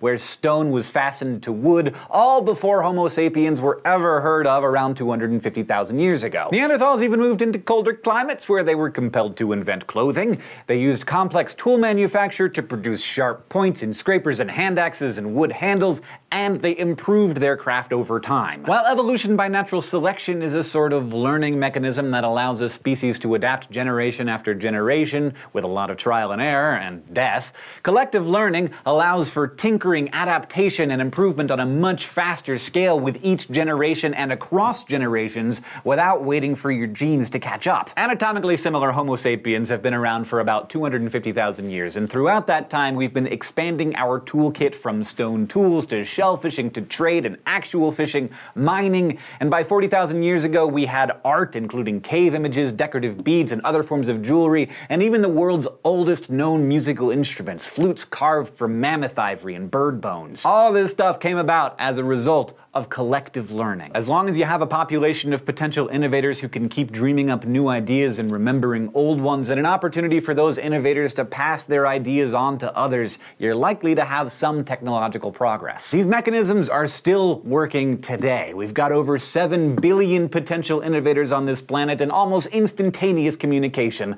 allowing us to do so many marvelous things, including teach you about big history on the internet. So life for early humans was pretty good. Like, foraging didn't require particularly long hours. The average workday for a forager was about 6.5 hours. When you compare that to an average of 9.5 hours for a peasant farmer in medieval Europe, or the average of 9 hours for a typical office worker today, foraging seems downright leisurely. Quick aside, I work 30 minutes a day less than a peasant farmer in medieval Europe. That's not progress. Stan, I want more time off. Stan just pointed out that I have a chair, something that peasant farmers in medieval Europe did not enjoy, and I want to say that I'm very grateful for my chair. Thank you for my chair, Stan. Anyway, a forager would go out, hunt or gather, come home, eat, spend time with the family, dance, sing, tell stories. And foragers were also always on the move, which made it less likely that they'd contaminate their water or sit around waiting for a plague to develop. And with their constant walking and their varied diet, foragers were in many ways healthier than the peasants of ancient civilizations. They were also in some ways healthier than us, but we have antibiotics for now, so we live longer. For now. The classical view of foraging life is best expressed by Thomas Hobbes, who wrote, "No arts, no letters, no society, and which is worst of all, continual fear and danger of violent death, and the life of man solitary, poor, nasty, brutish, and short." Except not really. I mean, life for the average person in 12th century France was also a smidge nasty, brutish, and short. And the lack of wealth disparity in foraging cultures may imply greater equality between social rankings and even between the genders, since female gatherers appear to be responsible for the majority of food collected rather than the hunting males. And from that perspective, life was kind of ruined by the advent of agriculture and then later with states. As Jean-Jacques Rousseau said, the first person who, having enclosed a plot of land, took it into his head to say, "This is mine," and found people simple enough to believe him, was the true founder of civil society. What crimes, wars, murders, what miseries and horrors would the human race have been spared had someone pulled up the stakes or filled in the ditch and cried out to his fellow man, "Do not listen to this impostor. You are lost if you forget that the fruits of the earth belong to all and the earth to no one." And thus summarizes one of the great debates in the world of political science. Man, big history discusses everything. Now, it's possible that neither Rousseau nor Hobbes was completely correct, and that, like, private property and agriculture didn't create the glory days or end them. Like, as previously mentioned, all primates have a dominance hierarchy of some kind. Also, you don't need a wealth disparity to drive human beings to hurt each other. Like, surveys of excavated remains from the Paleolithic indicate a murder rate that was possibly as high as 10%. Now, those statistics are still disputed, but despite the relatively short workday, life in the Paleolithic sounds a lot less appealing when you consider the high murder rate and also the occasional infanticide. That's not even to mention the old or disabled people who, when they couldn't keep up anymore, were abandoned to die in the wild. I can't help but feel that I might not have thrived in the Paleolithic, what with my visual impairment and general lack of interest in hunting. Anyway, we call this the Hobbes versus Rousseau debate, and it's still unresolved. I mean, humans may have been corrupted in many ways by society. On the other hand, it's possible a lot of the crimes and follies of human history may just be symptoms of our coping with the bad wiring left to us by evolution. You know, humans are a bit of an obsolete machine. We aren't particularly well suited to the many lifestyle changes that have happened in the past few thousand years, faster than our genes can keep pace with. But how how you interpret the lives of early human foragers largely determines your view of history and also the fundamental nature of the human character. Ask yourself which side you sit on. Is humanity fundamentally good and corrupted by technology and modern social orders? Or are we fundamentally flawed and in need of some sort of structure and authority? Or is there some kind of both-and way of addressing the question? Here at Crash Course, we don't have answers, but we are grateful that you're pondering these questions with us. In any case, collective learning was really good for our survival, but then, 74,000 years ago, disaster struck. A super eruption at Mount Toba on the island of Sumatra in present-day Indonesia clouded the skies with ash and cooled the climate. Plants and animals, aka food, died off, and genetic studies showed that this reduced the human population to a few thousand people. So as a result of this, we aren't exactly inbred, but there's more genetic diversity between two of the major groups of chimpanzees in Africa than there is in all of humanity. So this small group heroically recovered and spread out of Africa 64,000 years ago, colonizing diverse environments and continuing to innovate. For 13.8 billion years since the beginning of the universe, complexity had been rising in a powerful crescendo, but in the space of a few millennia, collective learning was about to make things really bonkers. More on that next time.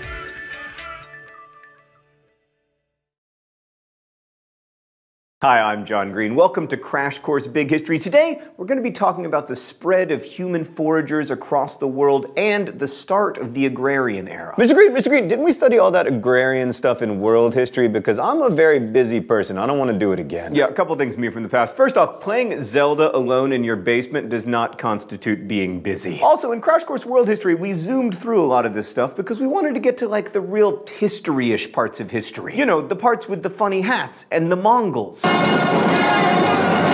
But if it weren't for agriculture and the surpluses that came with it, we never would have had funny hats. That's why we study big history.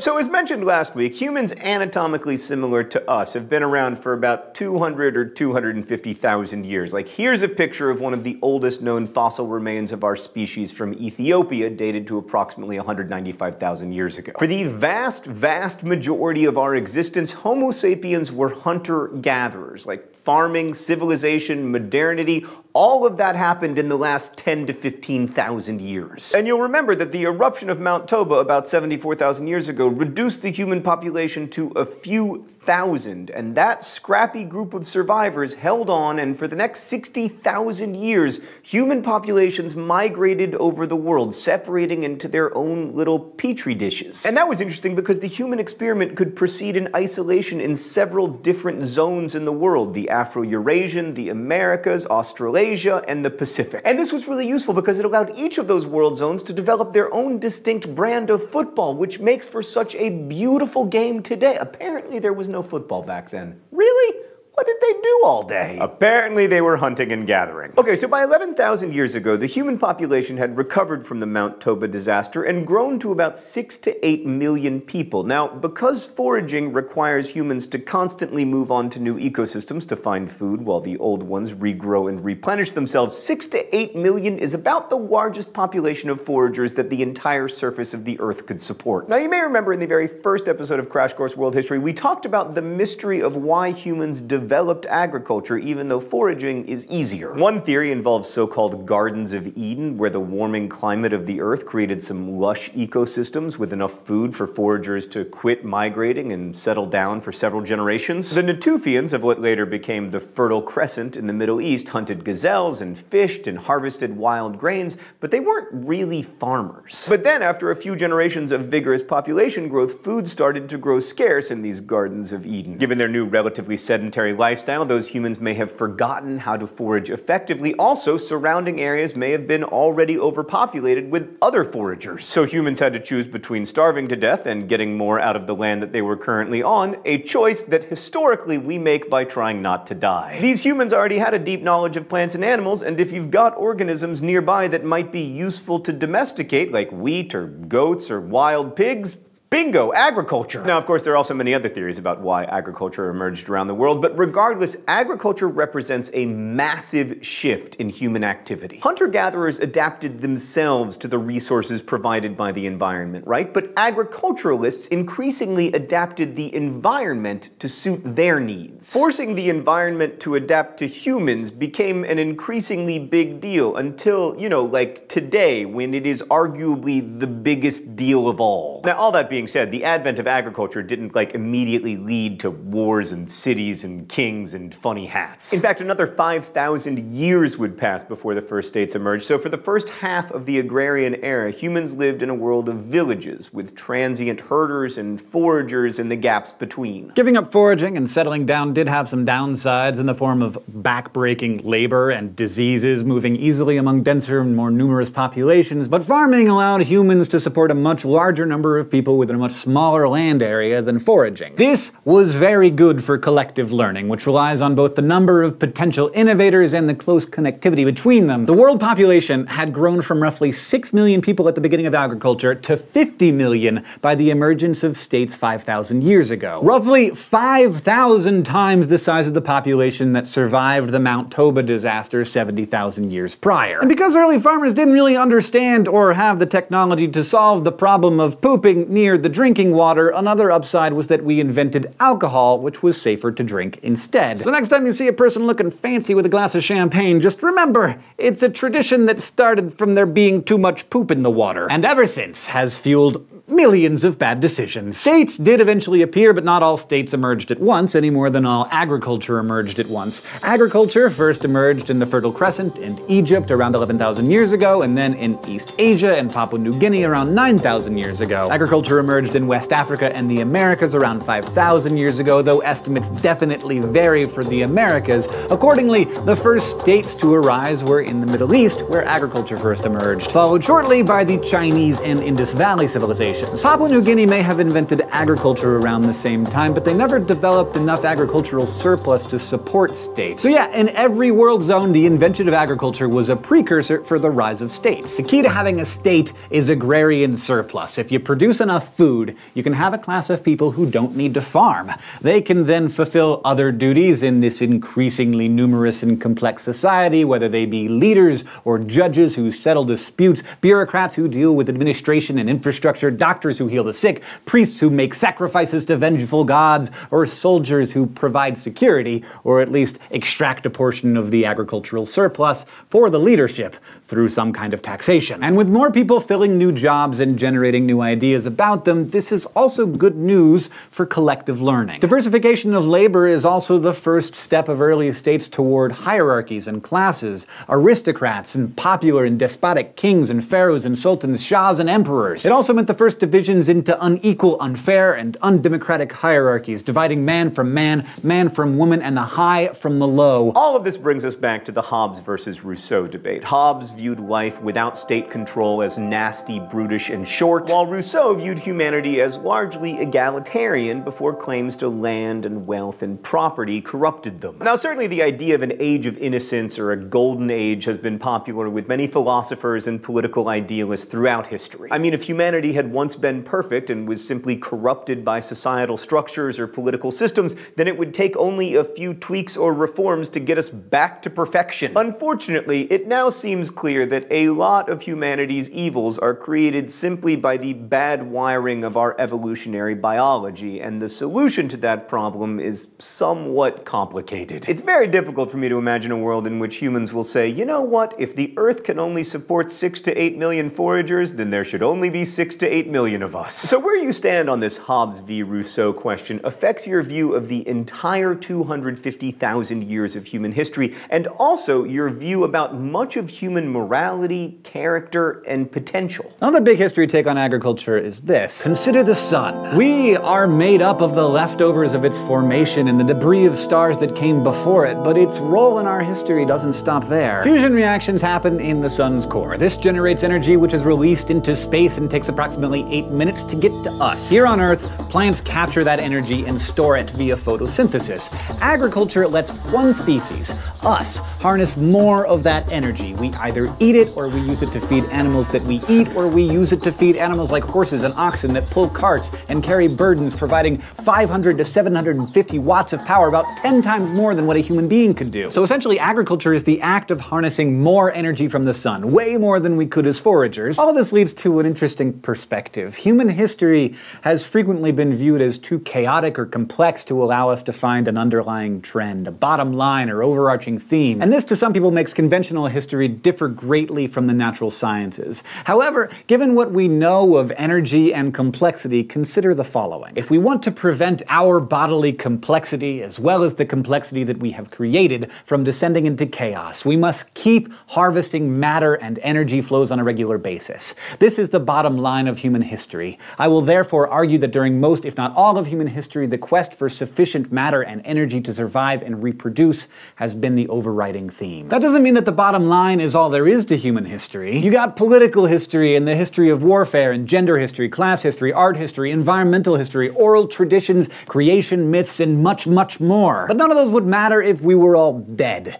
If you don't eat, if you don't drink, you die. Much of the collective learning, inventions, shifts in social structure have been geared toward coping with the problem of energy flows as the population continued to expand by leaps and bounds from a tiny 10,000 people 74,000 years ago to over 7 billion people today. So the beautiful thing about being able to remember and accumulate the ideas of your ancestors is that some of their ideas are great for agriculture, also other things, but mostly food. Whether it's new forms of irrigation invented in ancient Mesopotamia or the 4-crop rotation that gradually proliferated across Europe in the 17th and 18th centuries, these innovations increased the number of potential innovators who could exist in a social order without starving. And there were also great innovative leaps in connectivity. For instance, the invention of writing in ancient states about 5,000 years ago, like starting from a bureaucratic form of accounting, mostly to count livestock, to an art largely enjoyed by the elite. Writing gradually communicated more abstract and complex ideas. And those ideas became available to more and more people as more people could read, until eventually writing became so popular that these days everyone writes books, even some of your Crash Course Big History hosts. We also like writing because it made it less likely that things we'd learned would be forgotten. Like when people started to write down what they knew, that knowledge became set in stone, sometimes literally. And then with the invention of printing in China and later Korea and the printing press in Europe, more writing could be produced and circulated more quickly and often more cheaply than books copied out by hand. All of this turned into a beneficial feedback cycle. Potential innovators raise the carrying capacity of the population. More people go on to produce more ideas, which raises the carrying capacity of the population, which in turn produces more potential innovators. And we can do it all without anything bad happening to the environment. What's that?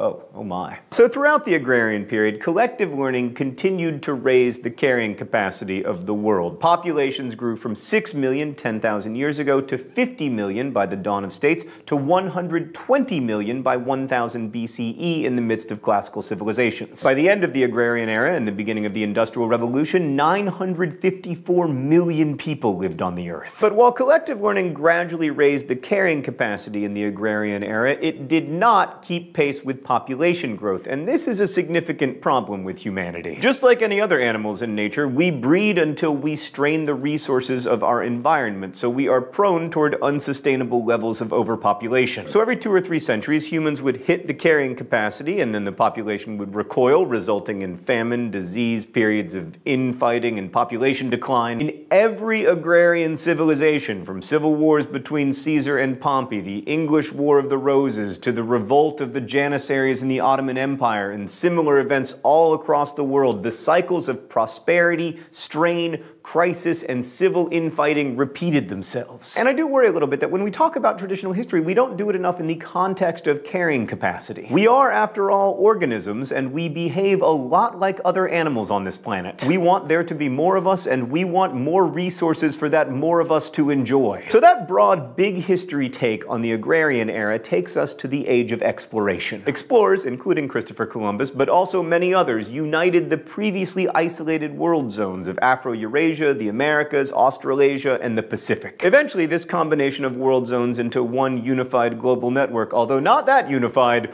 would produce an even more astounding rise in complexity, the modern revolution. We'll talk about that next time.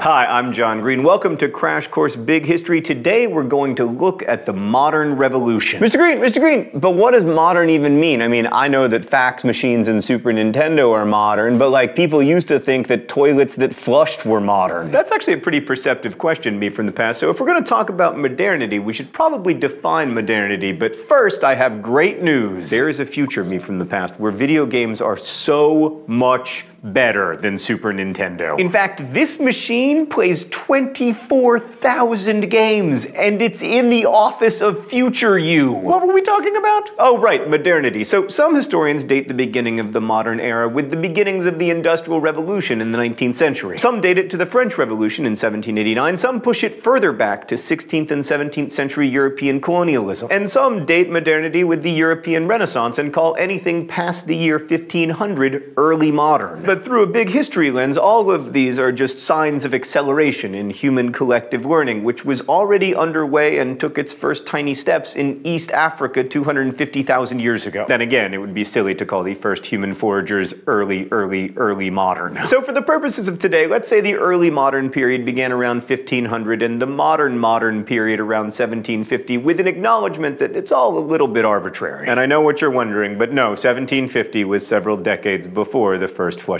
toilets.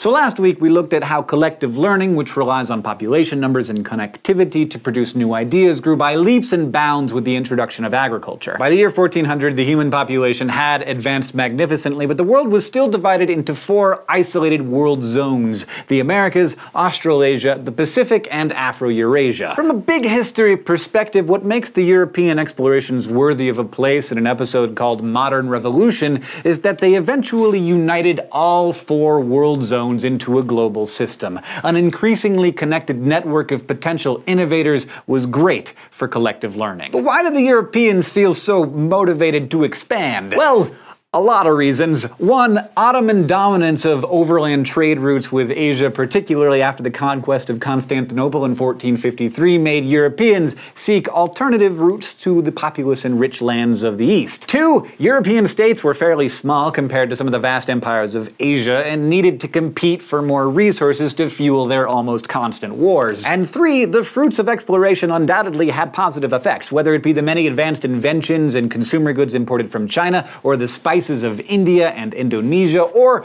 crops from the Americas. That last one should not be underestimated. Crops like the potato, which earned the nickname ready-made bread because it was easy to prepare, combined with maize and squashes and tomatoes and various yams, allowed farms in Europe to support more people. This was also good for Asia, where those crops were introduced in the 17th century. And let us not forget about the vast amounts of silver that the Spanish acquired from the Americas, or the many cotton, tobacco, and sugar farms that Europeans bolstered their economies with. The unification of the world zones also had many negative effects. For instance, it was terrible for people who worked on those cotton and tobacco and sugar farms. Europeans increasingly relied on African slaves, the first of whom were granted to the Portuguese by African rulers, and then, several centuries of horror ensued, with an incomprehensible number of African slaves dying in the appalling conditions of the Atlantic crossing. Life was also pretty miserable for the slaves that survived the journey and generations of their descendants. Also, because Afro-Eurasia was a modestly connected, thriving cesspool of disease,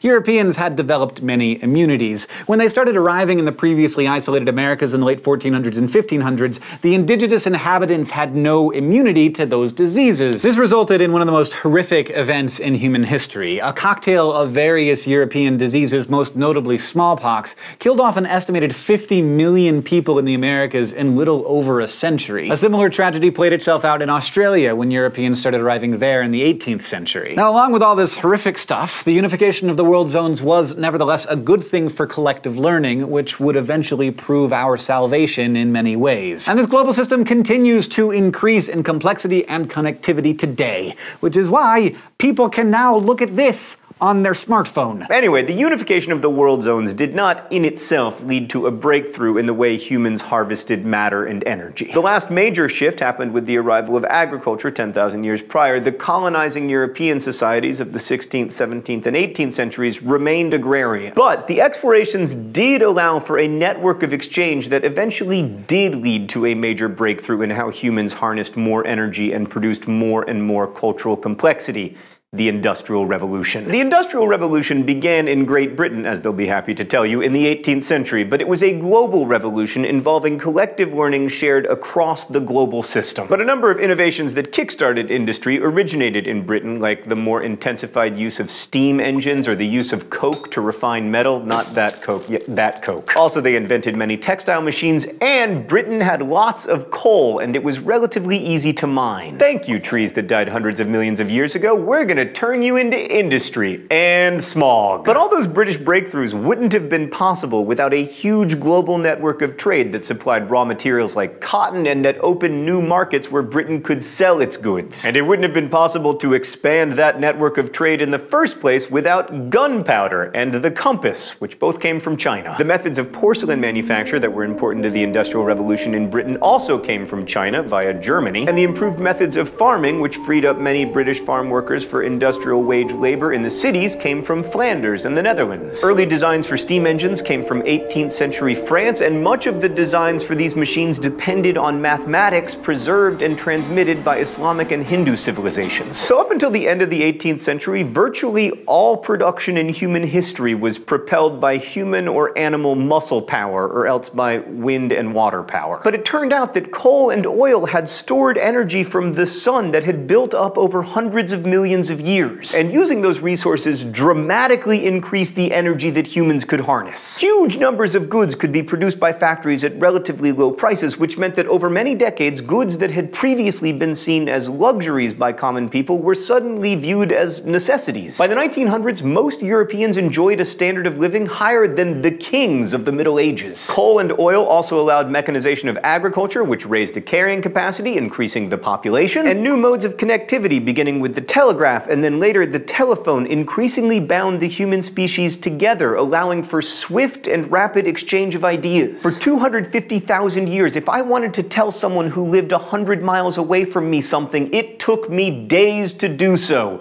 For the last 100 years, it's taken me seconds. Because a slight tweak in modes of production in the 18th century and the adoption of fossil fuels led to an explosion of productivity and invention in the 1800s and 1900s, people often compare the Industrial Revolution to the Cambrian explosion about 540 million years ago. Remember, when a new skill or trait opens up new ways or niches to extract energy from the environment, evolutionary change can proceed very quickly. In the Cambrian explosion, that evolutionary change was biological. In the Industrial Revolution, that increased pace of change was cultural. Consider bike design. In the 1800s, there were many different designs for bikes, some of which look amazingly, terrifyingly unsafe. In In the beginning of innovations for bicycles, a huge number of designs filled all the available niches. Eventually, those designs started competing with each other, and a few forms won out. You got the road bike and the mountain bike and the BMX bike. Just a little bit different variations of the same thing. Another example is the adaptive radiation of electronics. Take a look at all the stuff you needed in the 1980s to do what your average cell phone can do today, and that was only a few decades ago. Many new ideas sparked an increase in the human standard of living and the complexity of societies in tons of different ways. The explosion of cultural evolution that started 200 years ago has yet to cease. The Cambrian explosion went on for millions of years. The agricultural revolution proceeded for thousands of years. We're still right in the middle of the modern revolution, maybe only at the beginning. The huge shift in human activity and a rise in complexity may continue long after our grandchildren's lifetimes. That is, so long as we don't do something stupid, which, you know, with Homo sapiens is always a distinct possibility. And let's not forget about the rise in complexity that's been happening since the beginning of the universe 13.8 billion years ago. A star is essentially a pile of hydrogen and helium. It's extremely simple. By comparison, a brain that arose via biological evolution is an intricate network of billions of connections and building blocks. Industrial society is an immense, whirring global network of millions upon millions of brains, more closely connected than ever before. The products of this society raised complexity even further. Bottom line is this: if the first part of this series, which looked at the vastness of the universe, made you feel insignificant, just remember that now, at the tremendous heights of technological progress, humanity is, in terms of networks and building blocks, the most complex system that we know of in the universe. And there's currently no end to the potential for rising complexity in sight. But this brings us to a long-standing historical question. Why did the Industrial Revolution happen in Britain? Great Britain was certainly uncommonly well-positioned. That said, so was China. So why didn't the Industrial Revolution happen in, say, Sung Dynasty China between the 10th and 13th centuries? So we know the two main drivers of collective learning are population numbers and connectivity, and China has had both for a long time. The medieval Chinese had much more advanced agricultural methods than Europe. They paid attention to weeding and growing crops in rows and frequently used tools like the seed drill. And they were doing it all centuries before that stuff was even heard of in Europe. In the 900s, the spread of wet rice farming in southern China raised the carrying capacity even further because rice fields simply produce more food. They are more efficient. Also, rice is easier to prepare than the laborious European process of turning wheat into bread. So during the 10th and 11th centuries, the Chinese population increased from about 50 or 60 million to about 120 million. That's a lot of new innovators. So many, in fact, that Sung China came close to having a modern revolution of its own. I mean, coal was used to manufacture iron. Production increased from 19,000 metric tons per year around 900 CE to 113,000 metric tons by 1200 CE. The Sung dynasty was the first to invent and harness the power of gunpowder, and then later in the 15th century, Zheng He conducted overseas explorations decades before Columbus. Textile production showed the first ever signs of mechanization in ways similar to the European spinning jenny. But China had dry coal, while the British needed to pump water out of their coal mines in order to mine coal, which led the British to build steam engines. So why didn't the modern revolution start in China around 1000 CE? Well, it might have been the cultural and political climate and a shift away from innovation and commerce at the end of Song China in 1279. Possibly because they hadn't united the world zones in a network of trade and unified collective learning. And possibly because the right combination of cultural innovations required to launch a Cambrian-style explosion of growth just didn't happen. The point is that collective learning is such a powerful force that from the explosion of the world population from only 6 million people 10,000 years ago to 954 million by the end of the agrarian era, the right combination of ideas that led to the industrial explosion might have happened almost anywhere. So long as there are brains to think and exchange ideas, so long as there are energy flows on the earth, humanity has a tremendous potential for rising complexity. The modern revolution was accompanied by explosive growth in human population. It took 250,000 years for humanity to achieve its first billion people. By 1900, the world's population was 1.6 billion. Today, there are over 7 billion potential innovators who are now connected by the lightning speed of the internet, and collective learning is more powerful than ever. Humans now have unprecedented control and power over the Earth's biosphere, which has prompted some scientists and scholars to claim that the Holocene is over, and we now stand on the threshold of a new era, the Anthropocene. During this age, we may continue to raise complexity in our little pocket of the universe to wondrous new levels, hopefully to the growing benefit of all humans rather than just a privileged few. Thanks to collective learning, our potential is awesome. Unless, that is, we hit a wall, like agrarian societies did every few centuries when their population growth outstripped their rates of agricultural innovation. We're now in an era of immense danger, where the modern global system of humanity might exhaust the resources of the earth in the same way that agricultural societies often exhausted the resources of the field. More on that next time.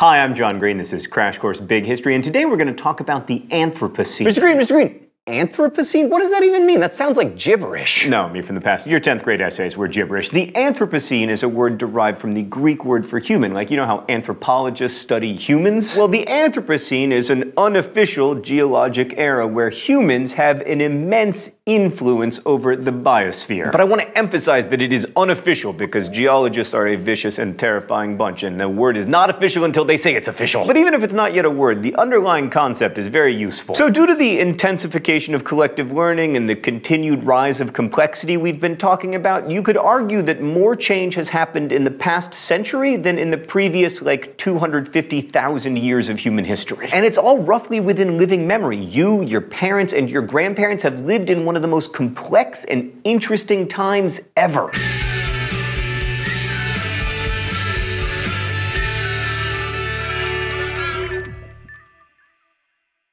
So since 1800, we've had a Cambrian explosion of innovation and discovery. Like, in the last few years alone, we've discovered a fundamental particle that weaves together the fabric of the universe, the Higgs boson. We discovered the largest ever black hole, which is about 17 billion times the mass of our sun. We found preserved woolly mammoth blood. We even have electric cars that go more than 125 miles per hour.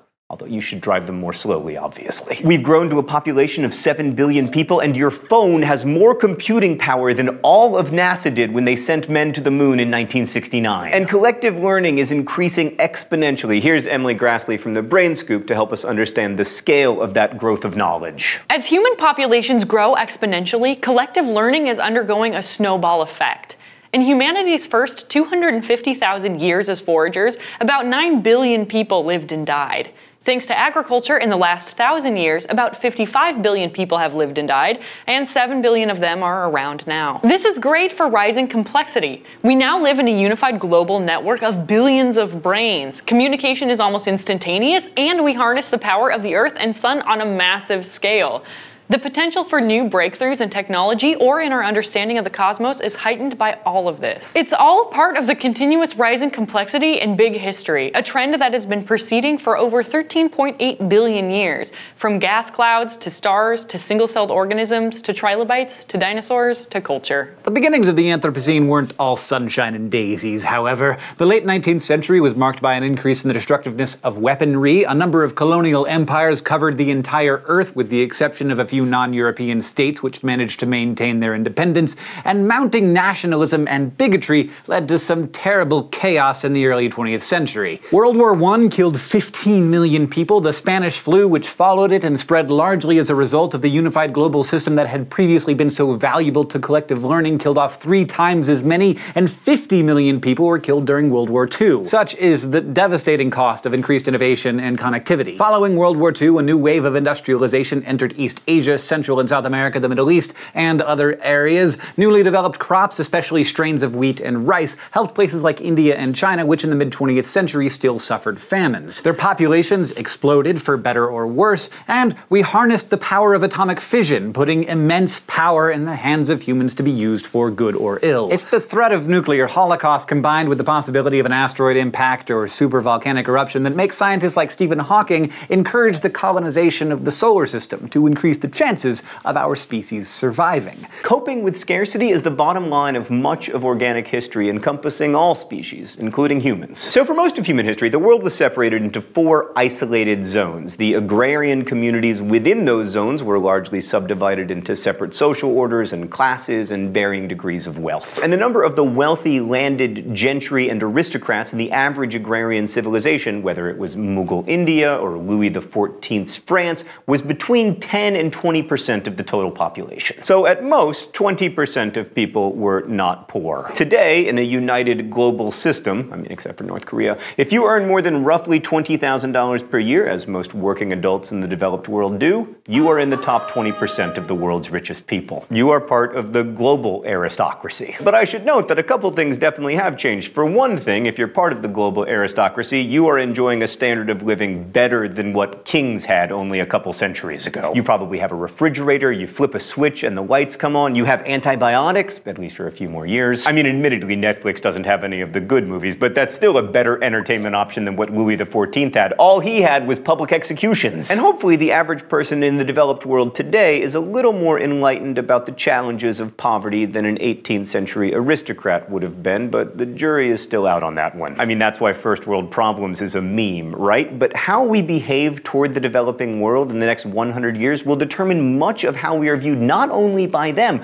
but by the thousands of future generations that come after us and read of our deeds in history. So, is human history a story of progress where life has become better for most people over the course of 250,000 years? And will life continue to get better for most people during the Anthropocene? We're gonna try to answer that by looking at the Anthropocene in light and shade, which is basically just a list of pros and cons. Pro. Since 1970, manufacturing jobs have lifted approximately 600 million people out of poverty. Modern technologies can now feed and clothe more humans than ever before. Con. More people in the developing world are forced from traditional ways of life and into factory jobs with poor safety standards, long hours, and measly wages. And a lot of the goods that they produce go overseas to enhance the standard of living of a prosperous and wealthy developed world. And while the ratio of impoverished to wealthy countries in 1820 was about 3-to-1, today it's closer to 72-to-1. Standards of living may be increasing on average, but the wealth inequality gap is getting wider and wider. But pro, we have managed to harness a lot of energy. Our use of coal and oil and nuclear power.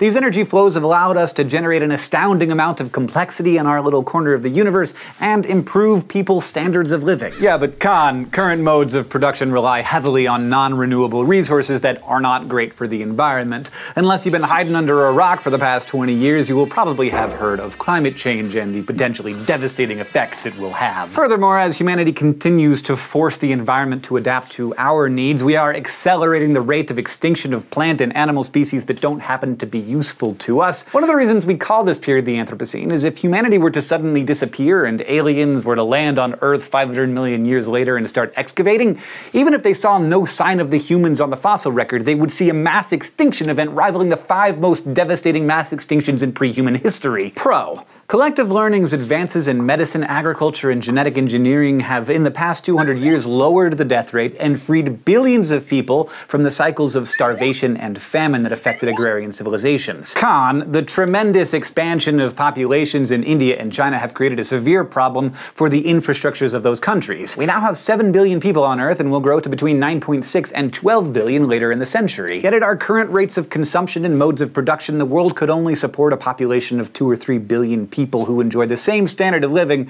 as people in the United States do. China's population may level off by around 2050, India's might level off by 2070. But sub-Saharan Africa, a region of the world that already suffers from the highest levels of poverty and is least equipped to deal with problems of overpopulation, is set to expand enormously even past the year 2100. Add to this the likelihood that climate change will reduce the amount of arable cropland on the Earth by 10 to 25%, and we may have a severe population problem on our hands. And as we can see from the population cycles of the agrarian period, overpopulation tends to spark more violence. Pro, in the long term, development of a country's economy tends to change demographic trends. While an agrarian civilization benefited greatly from a farmer having half a dozen kids, first to combat the high infant mortality rate, and second because by the time they were 12 they could help out at the farm, today kids take 18 to 22 years to educate. And they're expensive. Also, adults end up having other opportunities open to them. Fewer kids, more hours on the Xbox. stocks or pursuing a law degree or a high-flying business career, whatever.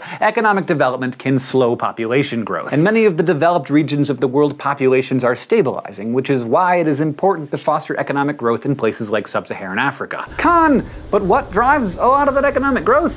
Energy production, and developing countries are more prone to use inexpensive, fast, and dirty forms of fuel to develop rather than more expensive, eco-friendly alternatives. This compounds the environmental problem, which in turn can mess up the environment and compound the population problem. So it turns out, it's complicated, and we are a little bit ambivalent about the Anthropocene. In the next century, humanity's population growth will continue, but it'll hopefully level off between 10 and 12 billion people due to declining birth rates. If it doesn't, we might be in trouble. Well, we'll definitely be in trouble at some point, we just don't know when. But even if it does level off, we've still got problems concerning how to support all those people at a decent standard of living and how to find the energy to fuel that process. I mean, we're talking about between 10 and 12 billion people. The first time the world's population got to 1 billion humans was 1804. So right now, we're still heavily dependent on non-renewable fossil fuels. Well, technically, they are renewable, but you need like 100 million years. But there are a few possible future scenarios. One, we are miraculously saved by some technology in the same way that the Industrial Revolution lifted humanity out of the recurring cycles of famine in the agrarian era. Two, we collapse miserably into ruins and ashes. I don't like two, Stan. Is there an option three? Well, there is. That's good news. Three, we can guide human society into a creative descent, a gentle decline of complexity to more simple subsistence living. Actually, you know what? I'm not crazy about three either. I am all for one. Now, at present, we don't know what scenario will play out. We're acting as if we will be saved by some technology, and in fact, that's the only way that leads to the continuing rise of complexity, but we can't just assume that will happen. And as for the potential dangers of the 21st century, there are environmental disasters, the rise of a superbug that wipes out millions upon millions of people,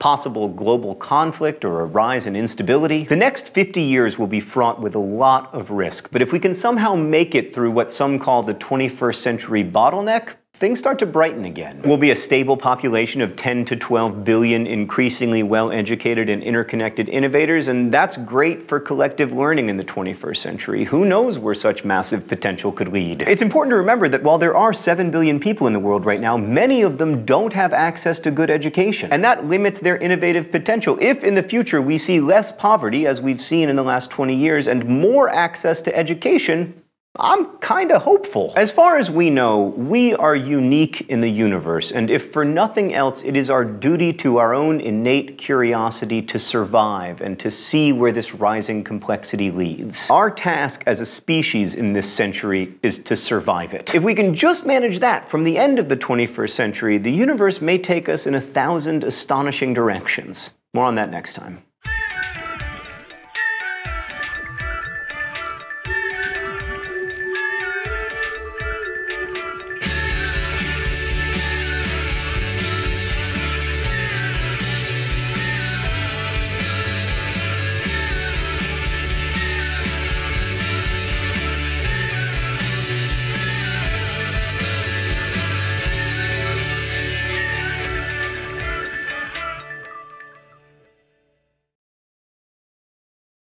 So what have we learned so far from Crash Course Big History? Well, the universe is big. It's really big, and it started from nothing. And now a whole lot of nothing surrounds tiny pockets of something, and one day the entire universe will return to almost nothing. Our universe may be one of many, just a tiny hole in a block of Swiss cheese that forms a multiverse with many other holes entirely beyond our sight, with constants and dimensions and physical laws stretching away from the mental comprehension of humanity's most brilliant minds. But in our tiny cosmic bubble, forming as if by accident, the physical laws of the universe and the unequal distribution of energy arrange themselves in such a way that in the cosmic blink of 13.8 billion years in a still fairly young cosmos, we have emerged. Us, with all of our fighting and reproduction and consumption, we have been cobbled together from the ashes of dead stars. We have been forged on Earth, despite the chaos of a molten planet bombarded from above by every rock in the nearby solar system. And we have survived and evolved by the slimmest of margins, our existence perpetually balanced on the edge of a knife. I mean, a couple times already we've almost gone extinct. Some of our obstacles have been physical and some have been of our own making, but from here,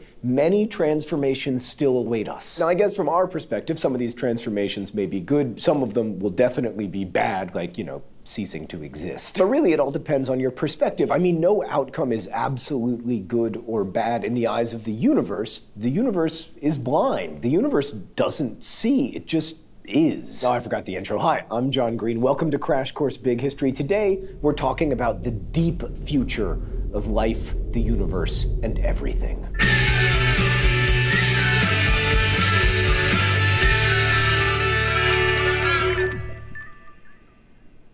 So today we're talking about the future. Actually, we're talking about several potential futures, falling on a spectrum. First, there's the projected future. This is the business as usual, where variables on the Earth and the universe play out as our current knowledge of them suggests they will play out. I predict that the sun will rise tomorrow and that I will skip breakfast and go to work. Second, there is the probable future, where our current knowledge illuminates several possible futures that could happen, though variables may play out in a different way in the actual event. For instance, it could happen that tomorrow morning I will find time to eat breakfast, and I'll discover that it energizes me and improves my productivity and really is the most important meal of the day. Unlikely, but it could happen according to our current knowledge of how things work. In this case, how things work in my kitchen. Third is the possible future, where we can no longer bank on our current knowledge, but rather must anticipate that future discoveries may alter how we currently think events are going to play out. For instance, I may find a pill that provides me with all the calories and nutrients I need for the day, and I never have to think about eating or food again. In terms of the universe, if we were to gain knowledge of what dark energy is and how it works, we may alter the current narrative of how it will continue to evolve. Fourth, the preposterous future of outlandish predictions. 150 years ago, the idea of flying to the moon would have seemed preposterous,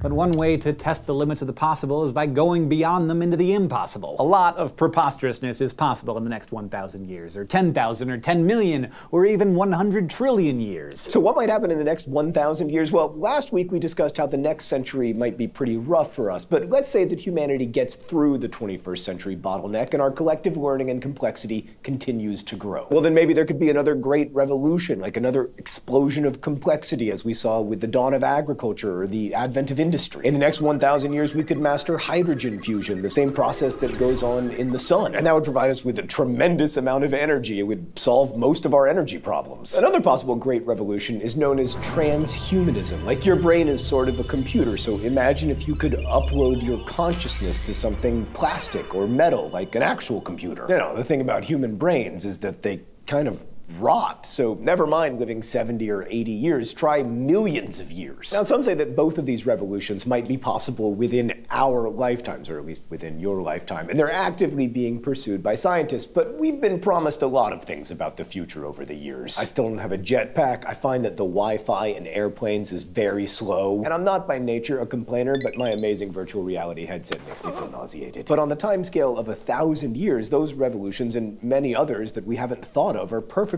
possible if human complexity continues to rise. Now, that's a big if, but let's get into bigger ifs, like what about the next 250,000 years? Well, on that timescale, the possibility of like a supervolcano eruption like the one at Mount Toba that killed off almost all humans on Earth becomes pretty likely. Then when it comes to asteroids, so-called city killers hit on average every 100 years, although most just land in the ocean, and ones big enough to wipe out most species on Earth, like in the extinction of the dinosaurs, can potentially land every few hundred million years. Now, it's possible that by this point we could have colonized some of the moons and planets of the solar system. It's also possible that we could have the technology to survive centuries-long space flights out of our solar system, especially if we can get some of that transhumanism, because it would remove the need to bring along things like water and food, and also we wouldn't have to be afraid of the immense amounts of space radiation that destroy humans. Quick question, Stan. How is there not a band called either space radiation or the transhumans? Okay, let's zoom out even further and talk about millions of years. If Homo sapiens hasn't been wiped out by some disaster within the next several million years, our species probably won't be around done anyway because we'll have evolved into something else. Like 7 million years is roughly the amount of time since our species split from our common ancestor with chimpanzees. And while we do share 98.4% of our DNA with them, a lot of evolutionary change can happen in a few million years. This is especially true when you consider that the human capacity for genetic engineering may have developed in a lot of scary and/or awesome ways, further increasing the pace of change. And when it comes to moving outside of the solar system, a few million years is actually a pretty long time. Like, presuming that humanity never finds a way to move faster than the speed of light, physicists estimate that on the timescale of 5 to 50 million years, we could colonize almost every star system in our galaxy. That shows you the precision of predictive science, by the way. 5 million years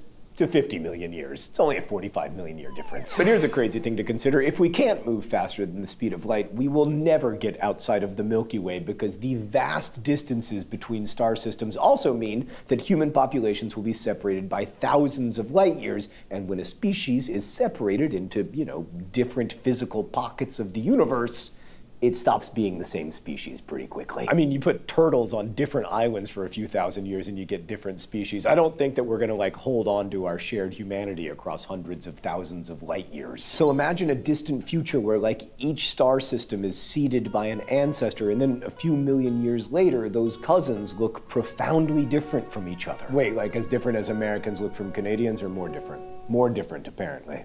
How can you look more different than I do from a Canadian? Another thing I'd like you to consider is humanity's increasing ability to harness energy. From the firestorm of the Big Bang, to the first stars blinking into existence, to life's active harvesting of energy, to the massive increase of energy used in the Industrial Revolution, more energy means higher complexity, and that's our overarching theme in big history. So life on Earth has gotten pretty good at harnessing the energy that's within Earth and that comes to Earth from the sun, right? But maybe a time could come when humanity or something else like us in the universe could harness the entire power of a different planet, or a chain of several planets, or a galaxy. Then we could harness many orders of magnitude more energy than we can now, and we know that is closely associated with rising complexity. But perhaps I've speculated too much. The thing about futurism is that the further you look ahead, the more certain things become again. That's thanks to the beauty of physics. So let's look again at the projected future based on our current knowledge. So,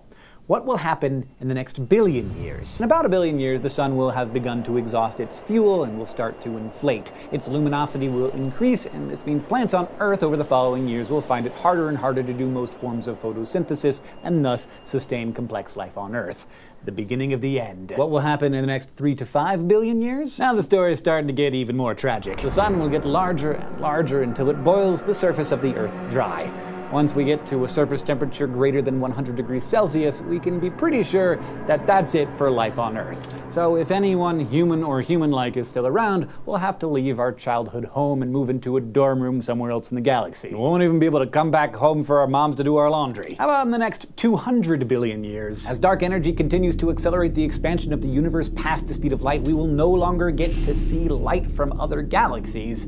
If we were to lose the knowledge of the Big Bang cosmology that we were taught at the beginning of this series, our galaxy would be all we'd see or be aware of. We'd revert to the idea that the universe had no start date, is static, and eternal. The Milky Way would be our entire universe. That's why a number of scientists refer to the current age where we can see evidence for the Big Bang and see other galaxies as the golden age of astronomy. But a golden age that lasts hundreds of billions of years is not so bad. What will happen in the next 100 trillion years? The last tiny, slow-burning star will have flickered out, and new ones will have ceased to form. No new heavy elements will form. All that will be left is the residue of heavy elements from long-since dead stars, a cosmic graveyard where the remains of dead stars and planets wander in the darkness. But let's not stop there. What about in the next trillion years? More accurately, 10 to the 40 years. That's a 1 with 40 zeros after it.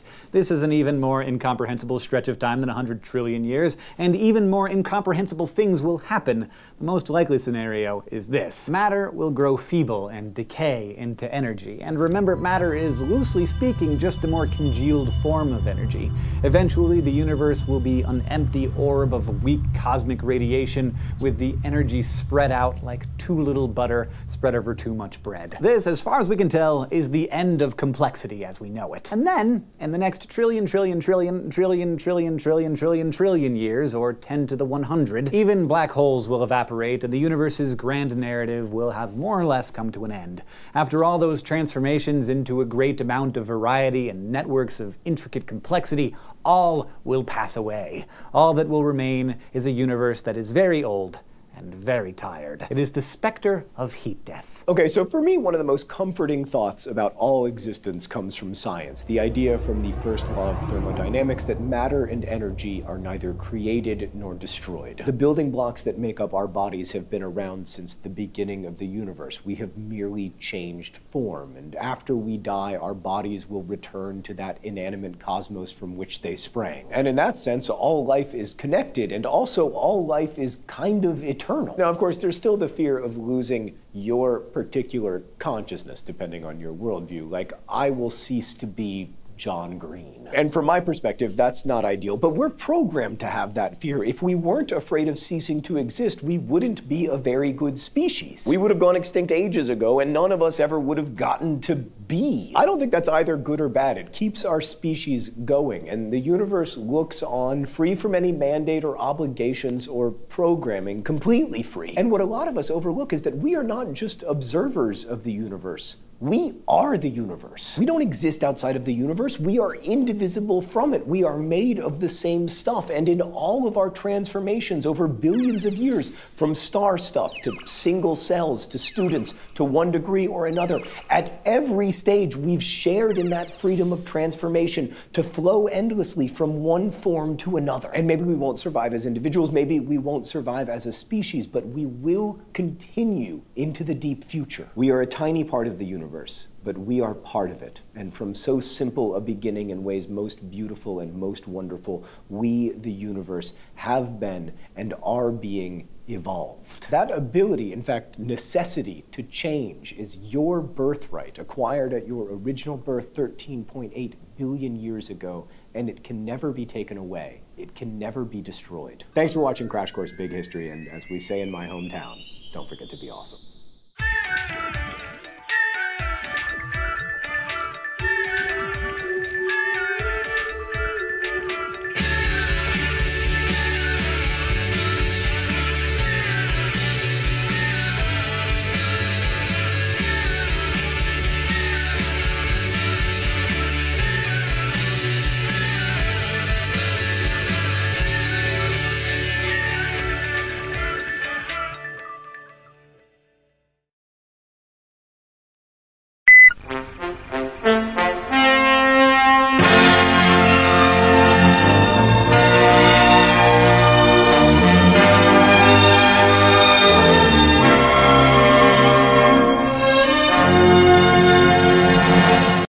I'm Emily Grassley, and welcome to Season 2 of Crash Course Big History. In the first 10 episodes of Big History, we followed the history of the universe from the Big Bang into the deep future. The theme of this season is, why does this matter? As fascinating as the tale of 13.8 billion years is, from the vast cosmos to ancient life on Earth, one has to wonder why learning about this history is relevant to our own fleeting lives in this world. After all, you don't exactly need to know about the Big Bang in order to fill out your tax returns. The reason we learn big history is the same reason we learn any history at all. History matures us, it seasons our attitudes, and enriches our perspectives. If we read enough human history, going back thousands of years, we live 1,000 lives.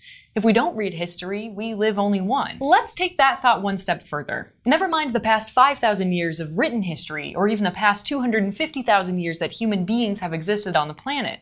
By traversing the crash and thunder of the cosmos to the tooth and claw of the evolutionary epic, we are transported across billions of years. In a world that has learned so much about the cosmos, and a humanity that grows ever more closely interwoven in the 21st century, it pays to know the history of the universe and our planet as well as we know, say, the last 200 years of our national histories. Learn about big history, and hopefully the world around you will appear as one long continuum to which you belong, indivisible and unbroken since the Big Bang, with an underlying pattern that unites it all, human to human and humanity to the universe. It is a great leap forward into a wider world.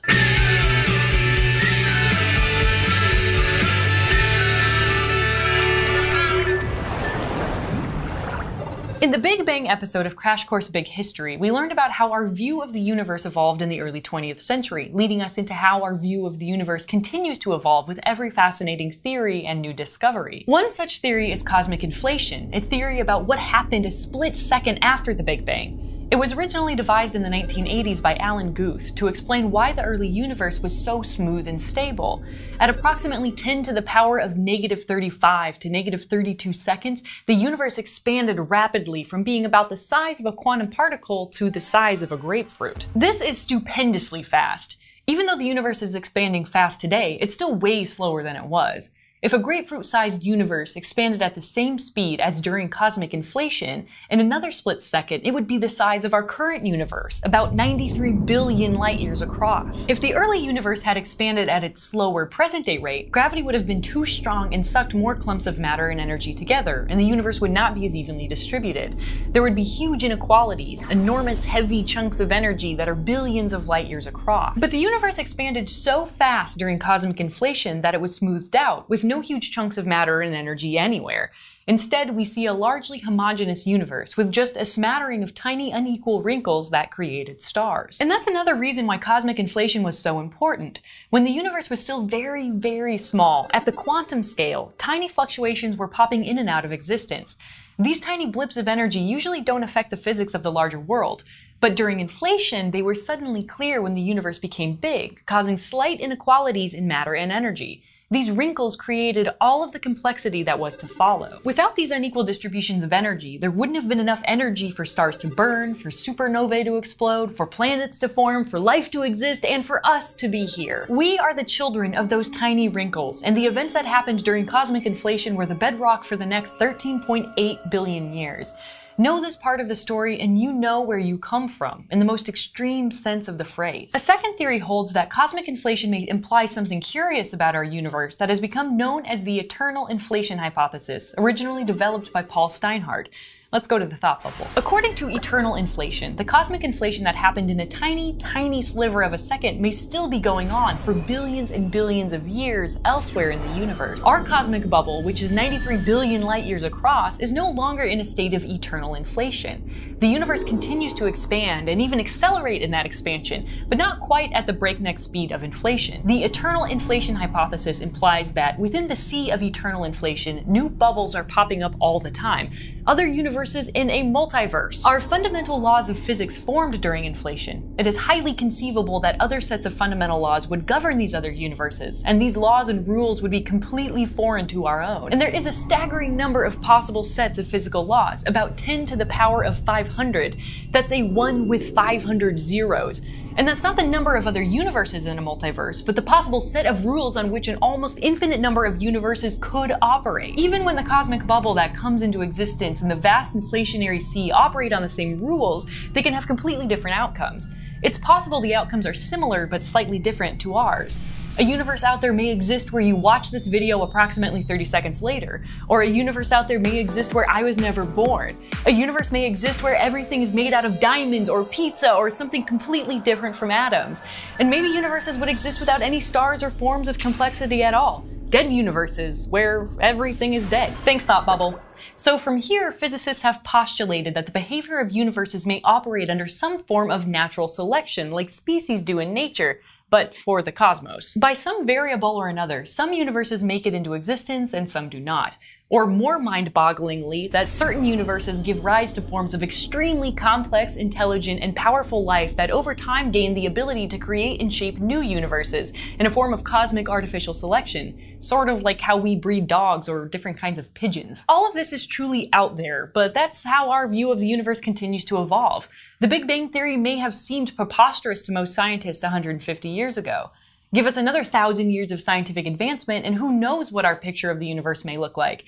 As it is, eternal inflation implies that our cosmic bubble, already a massive 93 billion light years across, may actually be a very tiny bubble indeed, in a giant cosmic ocean known as the multiverse that is just teeming with other bubbles. As furiously as scientists are working at unraveling the beginnings of our universe, it has remained a very curious question about how the universe will end, whatever end means when you're talking about something that's infinite. For a long time, the most intuitive intuitive and prevailing theory was the Big Bounce. That is, the expansion of the universe continues to be slowed down by the force of gravity. Eventually, many billions upon billions of years from now, the universe begins to contract. Gravity sucks everything, all matter, all energy, back into the singularity from which it sprang. And it makes logical sense, right? After all, what goes up must come down. And there is another appeal to that theory, that of birth and death and rebirth, a circle of life, not just for nature and the characters of the Lion King, but one for the entire universe. This is by far the most cheerful and pleasing scenario for the end of the universe. And alas, now it is the least likely one. The Big Bounce presumes that eventually the expansion of the universe will slow down. But we now know it's not slowing down, it's accelerating. There are many hypotheses about why, one of the most prominent being the influence of the mysterious force of dark energy. There are two scenarios that are more likely. The first is the Big Rip. If the expansion of the universe continues to accelerate at an incredibly fast rate, then the distances between things would become virtually infinite. This means the forces that hold the universe together would be destroyed. The gravity that holds the stars in the galaxy together would be too weak, and the Milky Way would fly apart. The planets would be ripped away from the sun. Eventually, the strong and weak nuclear forces that hold together atoms would be shorn apart as well. The scariest part of the scenario is how soon it could happen, even within the next 10 to 20 billion years, which implies the universe is roughly middle-aged. The final scenario, and currently the most likely, is one that we covered in episode 10 of season 1 of Crash Course Big History, Heat Death or the Big Freeze. In this scenario, the universe continues to expand for trillions upon trillions of years till all forms of complexity exhaust themselves and break down. While not the most cheerful end to our story, it is decidedly less violent than the Big Rip, and it gives complexity in the universe a great deal more time to exist, on the scale of trillions of years. Time and more research will tell whether the Big Rip or the Big Freeze is more likely. Keep your eye on the experts as they continue to update you on the universe's most terrifying weather forecast. Cloudy with a chance of absolute zero, or windy with a possibility of a vicious atom shredding later in the afternoon. Finally, a last theory asks if the universe is even real, or is it a simulation that our minds are inhabiting? This is actually the subject of some very interesting speculations by scientists and philosophers like Nick Bostrom. Just think about how far video games have come since the 1980s. Extend that rate of progress another 500 years. A simulated universe isn't so fanciful on that scale. According to Bostrom, one of the following statements must be true. Either such total simulations are impossible to create, or it is possible to create them, but such an advanced society would put that computational power to better use, or they are possible to create, advanced societies do create them, and as a result, there is a high likelihood we are currently living in a simulation rather than a base reality. Why? Because, as Elon Musk puts it, given the rapid rate of technological advancements in virtual reality, if we are one day going to create these simulations anyway, the odds of us existing in the base reality that produces them are really low. But does a simulation reflect the outside universe that created it? Or is the simulation a made-up sort of fantasy reality? If it is the latter, it would explain why physical laws only make sense to a certain point, and why, when we get down to the scale of quantum physics, things seem so much more unpredictable. In a way, the pixels blur when we look that closely at the screen. However, this may just be a convenient explanation to otherwise much more puzzling questions about quantum physics. It is perhaps a bit too convenient, but it's intriguing all the same. In the 21st century, science has advanced by leaps and bounds. Humanity, meanwhile, is becoming more interdependent and in need of a common story. Our evolving view of the universe continues to form the bedrock of that story, and as that view changes, so too will the view of ourselves as part of the grand unfolding tale of 13.8 billion years. Thanks for watching. See you next time. Crash Course Big History is filmed in the Chad and Stacy Emighold studio in Indianapolis, Indiana, and is produced with the help of all of these nice people. Our animation team is Thought Cafe. Crash Course exists thanks to the generous support of our patrons at Patreon. Patreon is a voluntary subscription service where you can support the content you love through a monthly donation and help keep Crash Course free for everyone forever. Thanks for watching.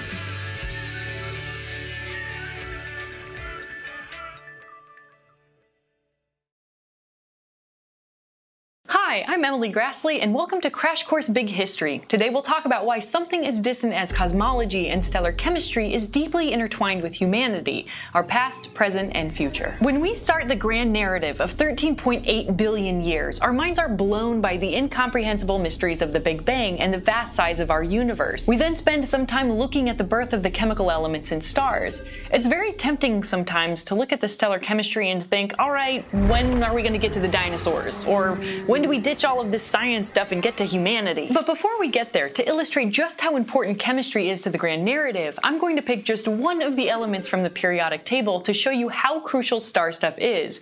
Get ready for a little big history. This is the story of our intrepid hero, carbon.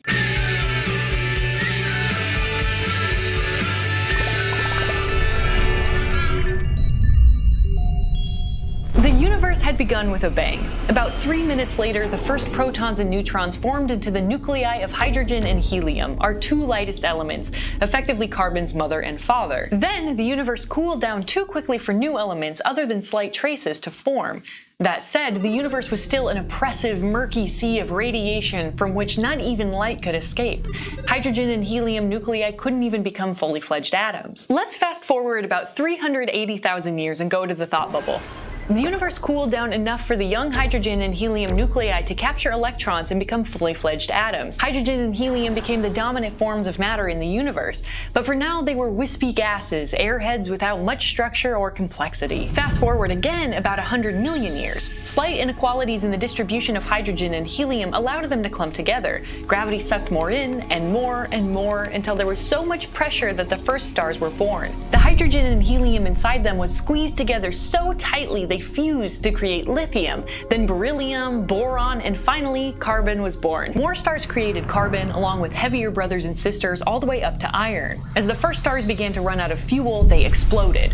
Carbon and its siblings were scattered out into the void. All of the heavier elements, like gold and uranium, were created. About 600 million years after the Big Bang, carbon and its siblings, along with millions of stars, had grouped together into a very young Milky Way. Over the next 3 billion years, more stars joined the party in a series of galactic mergers, creating the swirling cosmic island we call home. Then about 5 billion years ago, about a light year or so away, a giant star collapsed into yet another supernova, peppering our neighborhood with more carbon and other elements and triggering the formation of our sun. About 99% of carbon declared early retirement and made its home in the warm embrace of the sun, but a sliver of carbon wound up on the orbital track of where our Earth is. It was rolled up over the next few million years with all the other elements into what eventually would become our planet. Thanks, Thought Bubble. The Hadean era was a real mess. The Earth was bombarded by asteroids, was full of volcanoes, and the sky was red. Over time, heavy elements like iron and nickel sank into Earth's core, while lighter elements like carbon floated upward and were belched out of the early skyscraping volcanoes as gas. Some carbon combined with oxygen, forming carbon dioxide, and there was so much of it in the atmosphere that it turned the skies above that volcanic landscape red. More solid forms of carbon can be found in the Earth's thin crust. Only a small amount of the Earth's atmosphere and crust, a fraction of a percentage point, is made of carbon, paling in comparison to the vast masses of oxygen and silicon. But carbon is stable, and this makes it one of the most flexible of all elements when it comes to forming molecular combinations of other elements. In a way, carbon forms the keystone of most molecular complexity. It's estimated that without carbon, about 95% of all molecular combinations would not exist. Without carbon, complexity probably would have never increased much further beyond the most basic chemistry. We'd have stars and gases, and we'd have metals, we'd have a few basic minerals, but not much else. No life, no complex chemistry, and no us. And because carbon is so ready to bond with other elements, it became the prime candidate for self-replicating organic chemicals that would one day, approximately 3.8 to 4 billion years ago, become life. Carbon can bond easily with oxygen, hydrogen, and nitrogen, which are all abundant on Earth and crucial for life. Carbon tied them all together. Because it's so flexible, carbon can be used to stick together extremely long molecules, a handy thing when you consider how complex the molecules required to sustain life are. Carbon-based life began as single-celled organisms in the ocean, evolving into photosynthesizing bacteria near the surface of the sea. This bacteria would evolve into multicellular plants, at first in the sea starting 635 million years ago, and later with the plant-based conquest of the land some 200 million years later. The plants in your garden and those you eat for dinner are about 45% carbon. Given that we eat so much carbon, you could argue that without it you would starve to death, not that you would have evolved in the first place. Plants also need carbon, taking in carbon dioxide and expelling the oxygen as a waste product of photosynthesis. The process of photosynthesis led to a massive increase in oxygen in the atmosphere around 2.5 billion years ago. The byproduct was that other carbon-based bacteria began to harness oxygen's energy and evolve into more and more complex forms. This includes fish, frogs, dinosaurs, lions, tigers, bivalves, and you. the entire evolutionary epic of nature, multicelled organisms, predators, prey, and all the survivors owe their existence to carbon. Your body is 65% oxygen, 10% hydrogen, 3% nitrogen, and a smattering of calcium, phosphorus, potassium, sulfur, sodium, chlorine, and magnesium, and all of it is held together by 18% carbon. Carbon-rich plants played a key role in human history. It was in everything from the crops we ate, to the wood houses that provided shelter, to the wood we burned for energy, to the even more energy-dense charcoal which we use to build our cities and grow our technology. If carbon couldn't be manipulated in this way, it's likely the past 10,000 years of history would have never happened, and we would still be a few million foragers with stone tools wandering around the earth.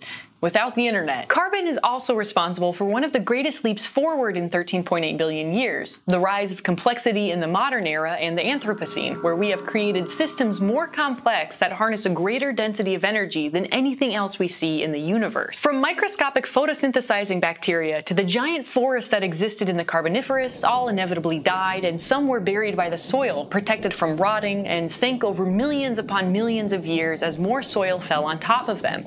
As these plants sank deeper and deeper into the crust, the pressure made temperatures rise. This pressure and heat converted plants into coal. Coal was used by humans as a source for starting fires as early as 1000 BCE, but the noxious smoke it gave off made wood preferable for a long time, so coal was a second choice. Ancient civilizations definitely knew about it, though. The Latin word used by the Romans for coal was carbo. Then, when the Industrial Revolution was still in its infancy in Britain, a shortage of wood for increasing fuel demands prompted the British to turn to coal. In 1709, Abraham Darby enhanced steel production by using coke derived from coal instead of charcoal. In 1781, James Watt produced a commercially viable steam engine that found its way into the engines of all manner of production and rail transport. From there, industrialization spread across the world, tying all humans together more closely in a human network, exchanging and producing more ideas, accelerating change, and skyrocketing the concentration of energy, all thanks to little carbon in the form of coal. Even today, approximately 43% of all energy production is the result of coal. With the Industrial Revolution, largely ignited by the spark of carbon, came goods that could be produced more cheaply, which was great. Luxury goods transformed into everyday staples, the carrying capacity gradually lifted, and people got more opportunities off of the farm. The immense tapestry of ideas, advancements, and trade of today, the next rise of complexity, owes itself to carbon. Nowadays, we also make huge use of other fossil fuels like oil and natural gas. Carbon-based marine life hundreds of millions of years ago died, sank to the bottom of the seas and oceans, and were buried deep in the silt. With such intense pressures, the carbon was transformed into either black sludge we call oil, or heated to such high temperatures that they became natural gas. This shapes not only global production and directly impacts our quality of life, from transport to everyday goods to the myriad of plastic products we use and depend on, it also shapes modern-day politics, with the oil-rich nations and oil-dependent nations directly influencing the daily tide of events. Ironically, though, carbon may also prove our downfall. One of the greatest threats to human complexity today is our dependence on these fossil fuels.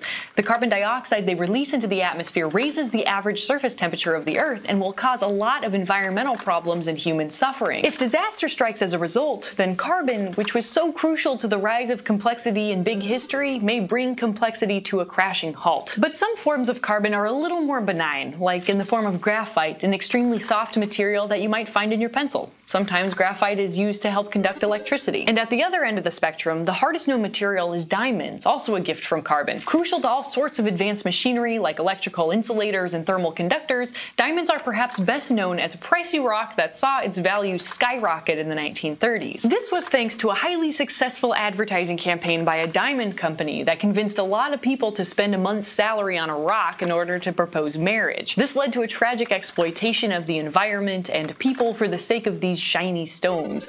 So we can think of carbon as both a gift and at times a curse, depending on the way we look at it. Carbon is just one of 92 naturally occurring elements, a single piece of the puzzle among many others. But carbon was absolutely vital to the entire story of complexity in the universe. Without it, modernity and the heights of human complexity wouldn't exist. The Industrial Revolution wouldn't have happened, along with ancient and medieval civilizations and the evolution of all plants and animals. Remove carbon from the equation and all of that complexity would not have existed.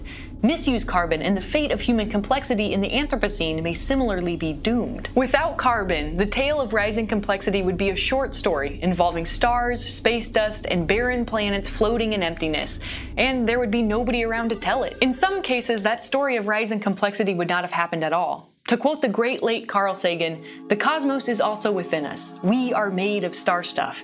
We are a way for the cosmos to know itself." Thanks for watching. We'll see you next time. Crash Course Big History is filmed in the Chad and Stacy Emighold studio in Indianapolis, Indiana, and is produced with the help of all of these nice people. Our animation team is Thought Cafe.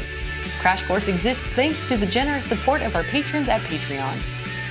Patreon is a voluntary subscription service where you can support the content you love through a monthly donation and help keep Crash Course free for everyone forever. Thanks for watching.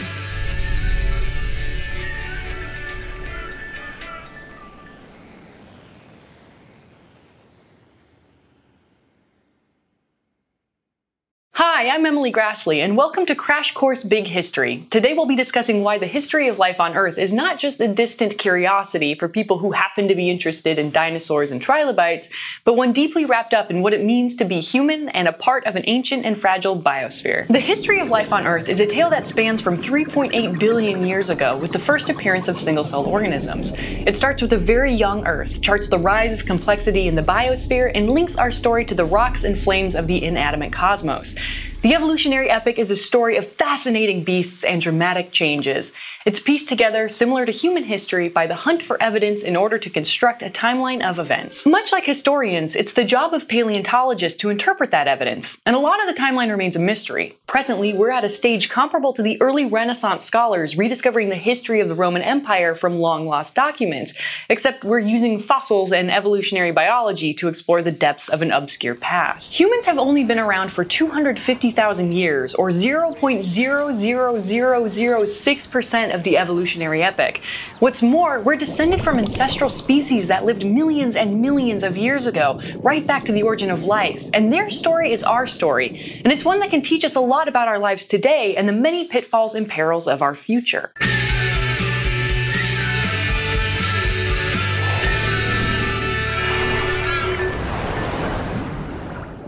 Since the Cambrian explosion of multicellular species 541 million years ago, there have been 5 major mass extinctions.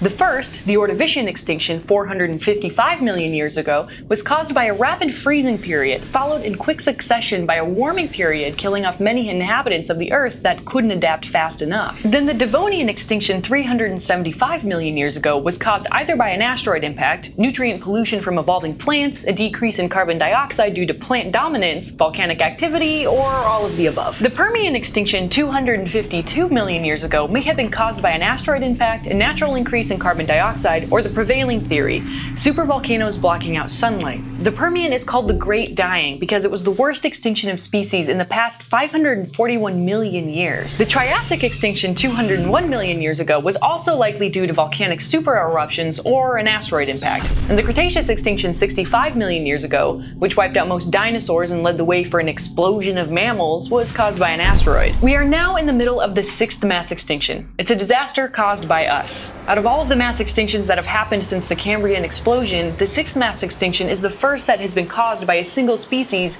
and it's our fault. But it's not because we're evil or diabolically powerful, but it's because we share the lessons of each generation to future generations in exquisite detail, and those lessons stack up and we get better and better at exploiting our ecosystems. The 6th extinction event isn't a recent thing either. Humans started the uptick in extinctions almost immediately. When we immigrated out of Africa 64,000 years ago, away from the African megafauna that had evolved alongside us, we began an evolutionary slaughter of non-African species that wiped out the majority of megafauna on every continent we visited. Easy pickings for human hunters fell before us in Europe, Asia, North America, and especially Australia. Everything from woolly mammoths in Eurasia to giant kangaroos in Australia seemed to have gone extinct shortly after humans arrived there. This was not out of any malice or extraordinary strength, but because our skills were highly adaptive and we were talented at getting what we needed to survive.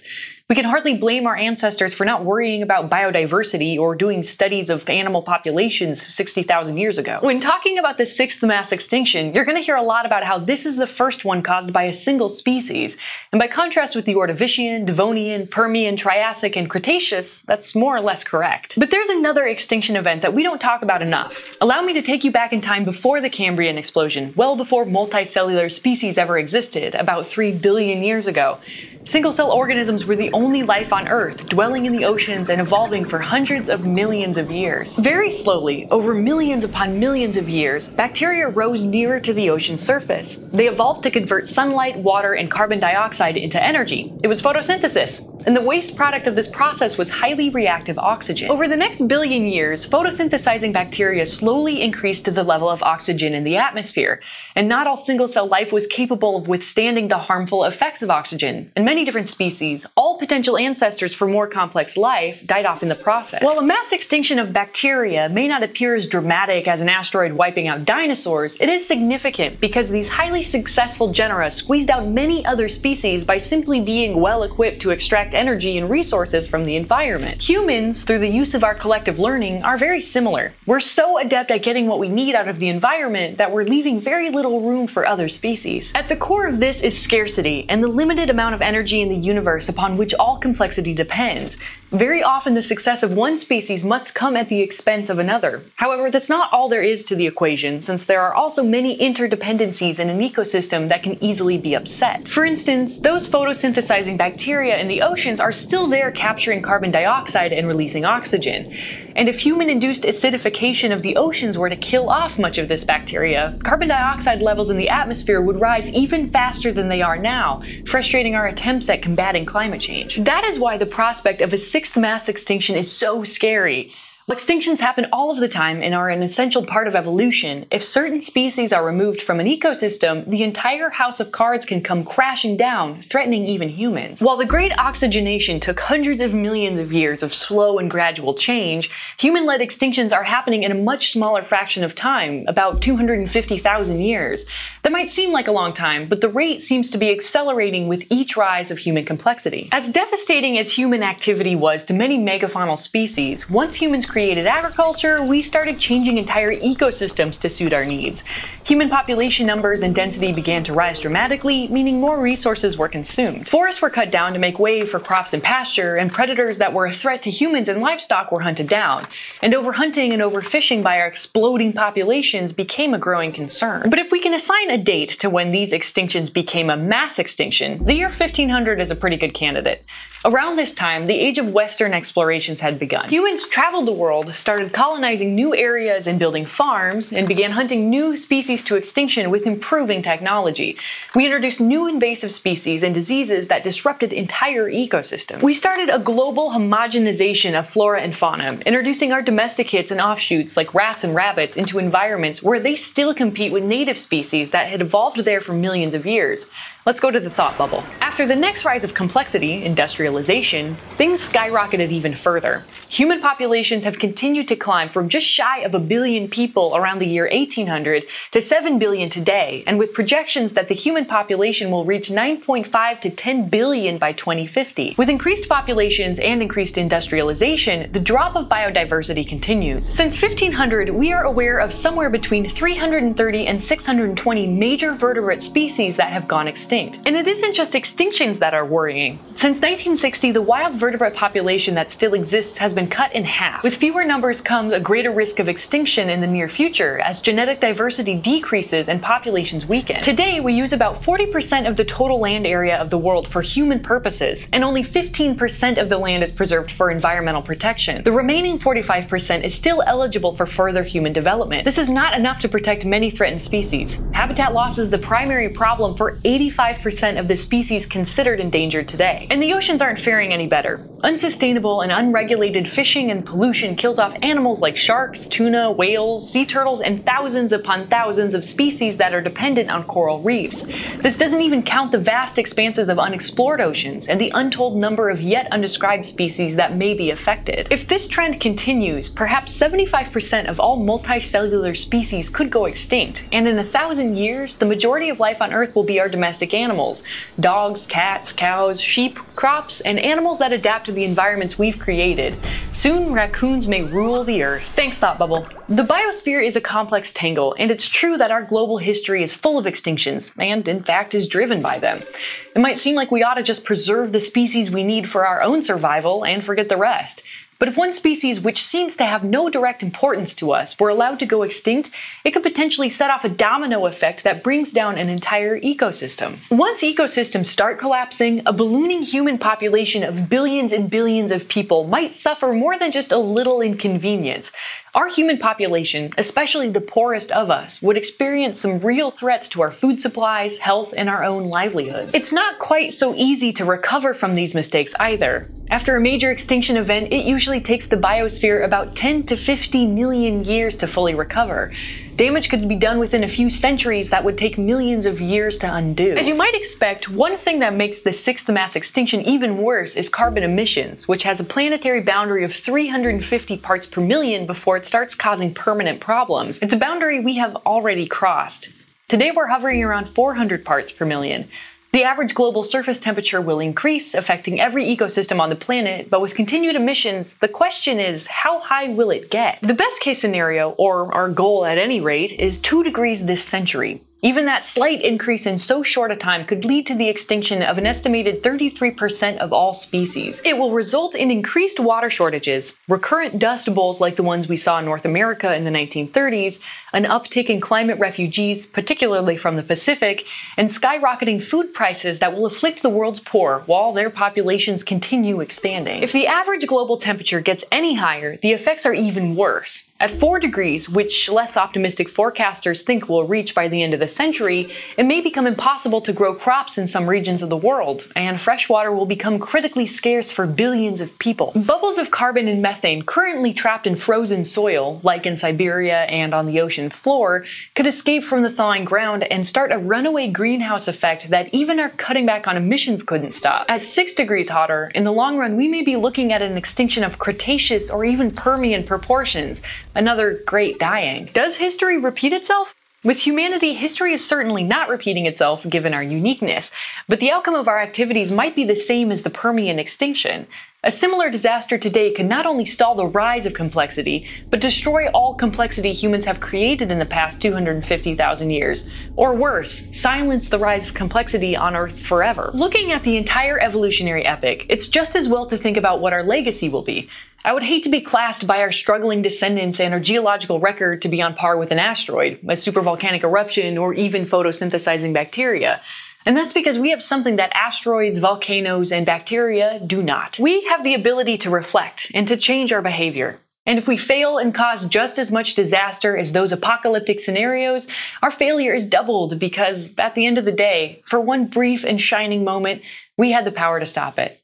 See you next time. Crash Course Big History is filmed in the Chad and Stacy Emighold studio in Indianapolis, Indiana, and is produced with the help of all of these nice people. Our animation team is Thought Cafe. Crash Course exists thanks to the generous support of our patrons at Patreon. Patreon is a voluntary subscription service where you can support the content you love through a monthly donation and help keep Crash Course free for everyone forever.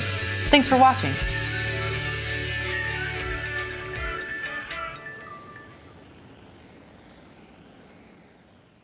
Hi, I'm Emily Grassley, and welcome to Crash Course Big History, where today we'll be discussing a tweak in our evolutionary traits that led us to innovate so rapidly in the last 250,000 years. Natural selection is no slouch at innovating. We've moved from a planet populated by single-celled organisms just 700 million years ago to all of the wondrous multi-celled giants that we see around us. Mammals, birds, bivalves, insects and invertebrates, reptiles, amphibians, plants, and it goes on. There have been millions upon millions of species, past and present. Yet natural selection requires death, extinction, random variation, and non-random selection to innovate. It's a process that takes an arduous amount of time. Small changes, generation after generation, and ultimately epoch after epoch. Mistakes and successes mount up over thousands, millions, and billions of years. Cultural evolution, on the other hand, takes innovation out of the hands of the more sluggish DNA and evolutionary instincts and into the marketplace of ideas. Good ideas, bad ideas can be tinkered with, exploited, and improved within a single generation at rates that random variations in our DNA can't. Racing down the path of adaptation, instead of a horse and cart on a dirt road, we're soaring ahead in a private jet, and higher rates of complexity are the result. It's a rise with no immediate end in sight.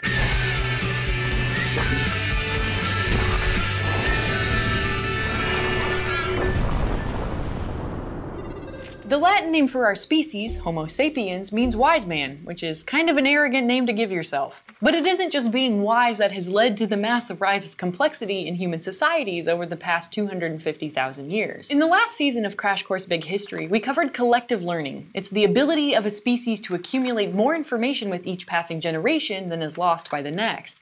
Eventually, these innovations stack up. Homo sapiens went from stone tools to skyscrapers, rather than living in the same ecosystems and living in the same lifestyles as we did 250,000 years ago. The history of rising human complexities involves tinkering with some form of prior knowledge rather than spontaneous genius. Cultural evolution rarely makes leaps. The Rolex watch wasn't invented overnight when an early human spilled her dinner on a bearskin blanket and it just so happened to resemble the shape of a wristwatch. The Rolex was the result of centuries of tinkering and slight improvements over generations. The higher the population, the more potential innovators you have, which is why things began to snowball after the invention of agriculture, and even more after the Industrial Revolution in the 18th and 19th centuries. Instead of small tribes of a few dozen, potential innovators became groups of thousands, millions, and now billions. Not everybody in a human society thinks up new ideas. Some ideas are forgotten, and some people come up with bad ideas. But on a long enough time scale, every generation you get a population of skilled inventors with new ideas.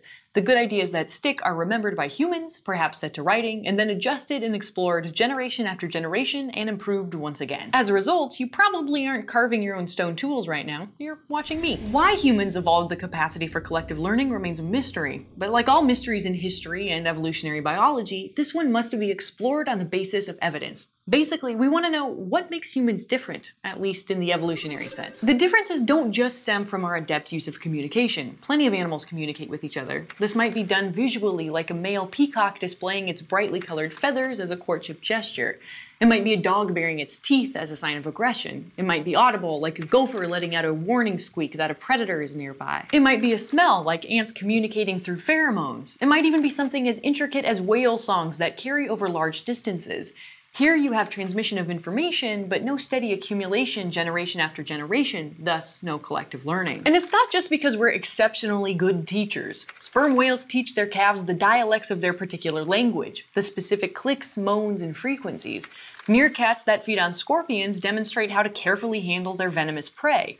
Baboons teach each other more efficient ways to hunt, and chimpanzees educate their young on how to fish termites out of the ground for an afternoon snack. But still, there's no tinkering or improvement and no accumulation, thus it's not collective learning. But the seeds of this communication and learning were there for a long time in the evolutionary tree, since those traits are present in many other species. At some point between our separation from our last common ancestor with chimpanzees 5 to 7 million years ago and the emergence of Homo sapiens 250,000 years ago, evolution built up these skills for communication and learning and allowed it to be stored in the collective memories of human groups. And while our big brains provide us with very useful hardware, large brain sizes wouldn't have evolved either unless there was a very specific evolutionary pressure for it. Brains need energy to run, and a big brain needs a lot of energy. Gathering food takes time, effort, and even increases our chances of risk. So there would have to be an evolutionary incentive for it to have outweighed the potential cost. The original increase in primate brain size relative to body mass in the ancestors of monkeys and apes was the need to process three-dimensional visual information from when we were living in trees, mostly so we didn't tumble down to our deaths. Let's go to the thought bubble. We also know that in all groups of primates, brainpower is needed to navigate their fairly complex social hierarchies and alliances. These hierarchies often determine access to food, mates, and ultimately to the continual survival of an individual's DNA. And it takes a lot of care to maintain your place in such a hierarchy, like in pre-modern aristocracies, modern politics, celebrity circles, and unfortunately, sometimes in high school.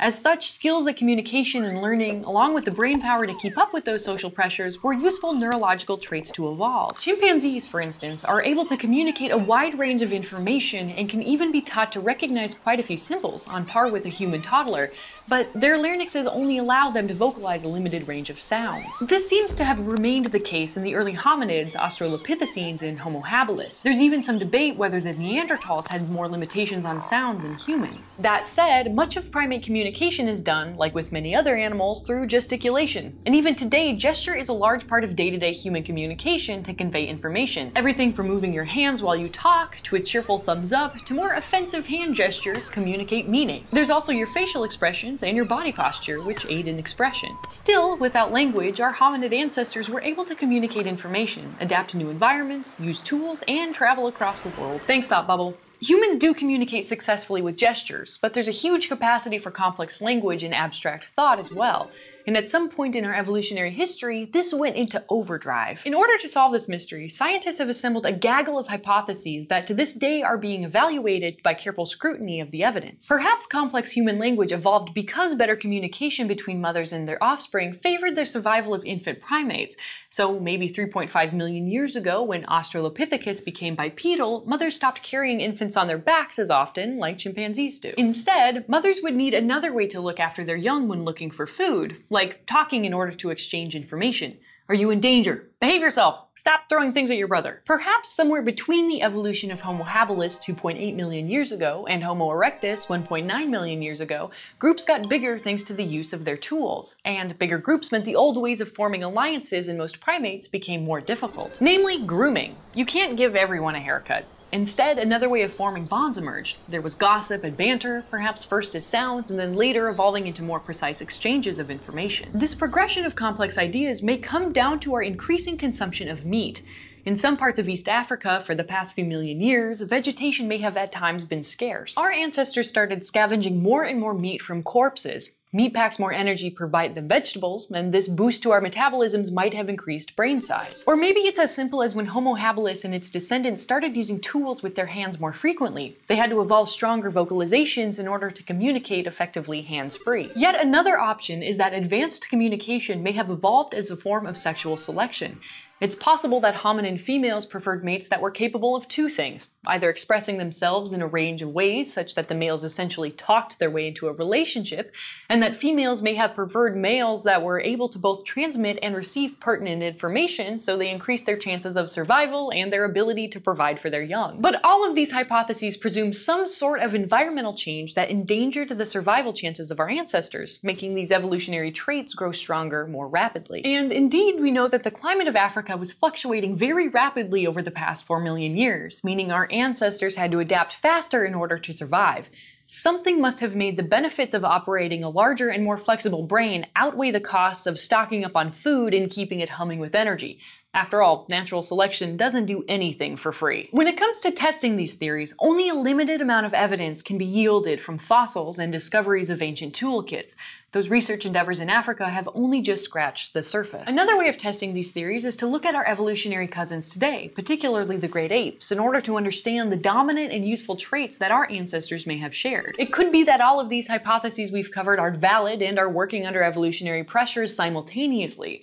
Or perhaps it's something we haven't considered yet. The big question is, when did our capacity for learning and communication begin to resemble collective learning? There's evidence that Homo erectus, which existed 1.9 million years ago, made small improvements to early tools, but that happened over several 100,000 years. There's significantly more evidence that the species in between us and Homo erectus improved their technologies much more quickly. There's very little doubt that the newcomer, Homo sapiens, was really good at collective learning. But we aren't even completely sure where we fit with all these other species on the evolutionary tree. Were our immediate predecessors also very gifted at collective learning? We won't know until more digs are performed and more discoveries are made. And it pushes back the genesis of collective learning to a very special set of conditions and traits that existed 2 to 3 million years ago. Like any history book, the pages of the grand narrative are filled with blank spots that require more research, fact-finding, and interpretation. It would be very convenient if we had an existing species or extinct species in the fossil record with a similar degree of collective learning to compare to humans. But it is possible that if such a species had existed on Earth previously, like dinosaurs building skyscrapers and sharing pictures on Instagram, that there may not have been enough room for our species to enter the same evolutionary niche. In the past 3.8 billion years of Earth's history, this sort of behavior is unprecedented. We humans seem to have stumbled into it by some mysterious quirk of natural selection. And until we're able to observe our evolutionary cousins a little more, the blank pages of human evolution will stay blank, awaiting the day when another potential innovator tinkers, improves, and adds their own piece of collective learning upon them. Thanks for watching. We'll see you next time. Crash Course Big History is filmed in the Chad and Stacy Emighold studio in Indianapolis, Indiana, and is produced with the help of all of these nice people. Our animation team is Thought Cafe. Crash Course exists thanks to the generous support of our patrons at Patreon. Patreon is a voluntary subscription service where you can support the content you love through a monthly donation and help keep Crash Course free for everyone forever. Thanks for watching.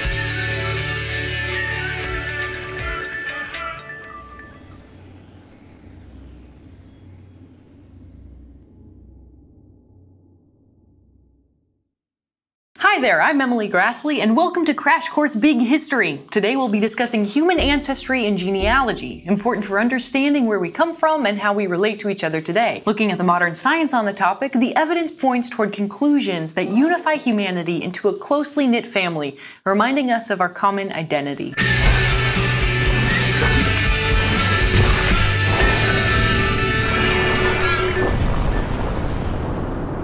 Our species, Homo sapiens, came into existence approximately 200 to 250,000 years ago, foraging for generations in East Africa.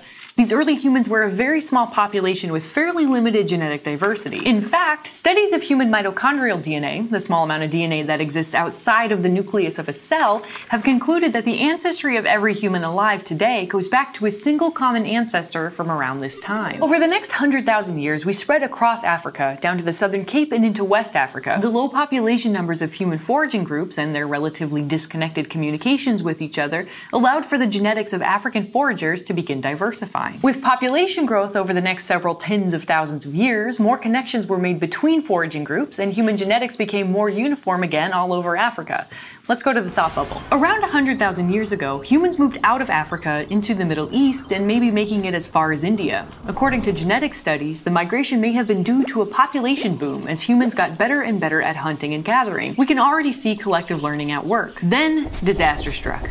Around 74,000 years ago, the gene pool contracted significantly and shrank to only about 3,000 to 10,000 people in the entire world. The best explanation we have for this, among a number of other contenders, is the super eruption that happened around that time at Mount Toba on the island of Sumatra in present-day Indonesia. It may seem odd that an explosion halfway around the world afflicted the inhabitants of Africa and the Near East, but Mount Toba exploded with the estimated force of 1.5 million Hiroshima-sized nuclear bombs. A layer of volcanic ash, an average of 15 centimeters thick, settled over everything in South and East Asia, but also in India, Arabia, and as far as East Africa. Much more ash was flung up into the atmosphere, darkening the skies and obstructing sunlight in the middle of what was already an ice age. A decade of perpetual winter for the entire globe followed, with long-lasting effects for centuries. The population appeared to recover quickly after the weather improved. Over the next 10,000 years, there are indications that humans went through a population boom.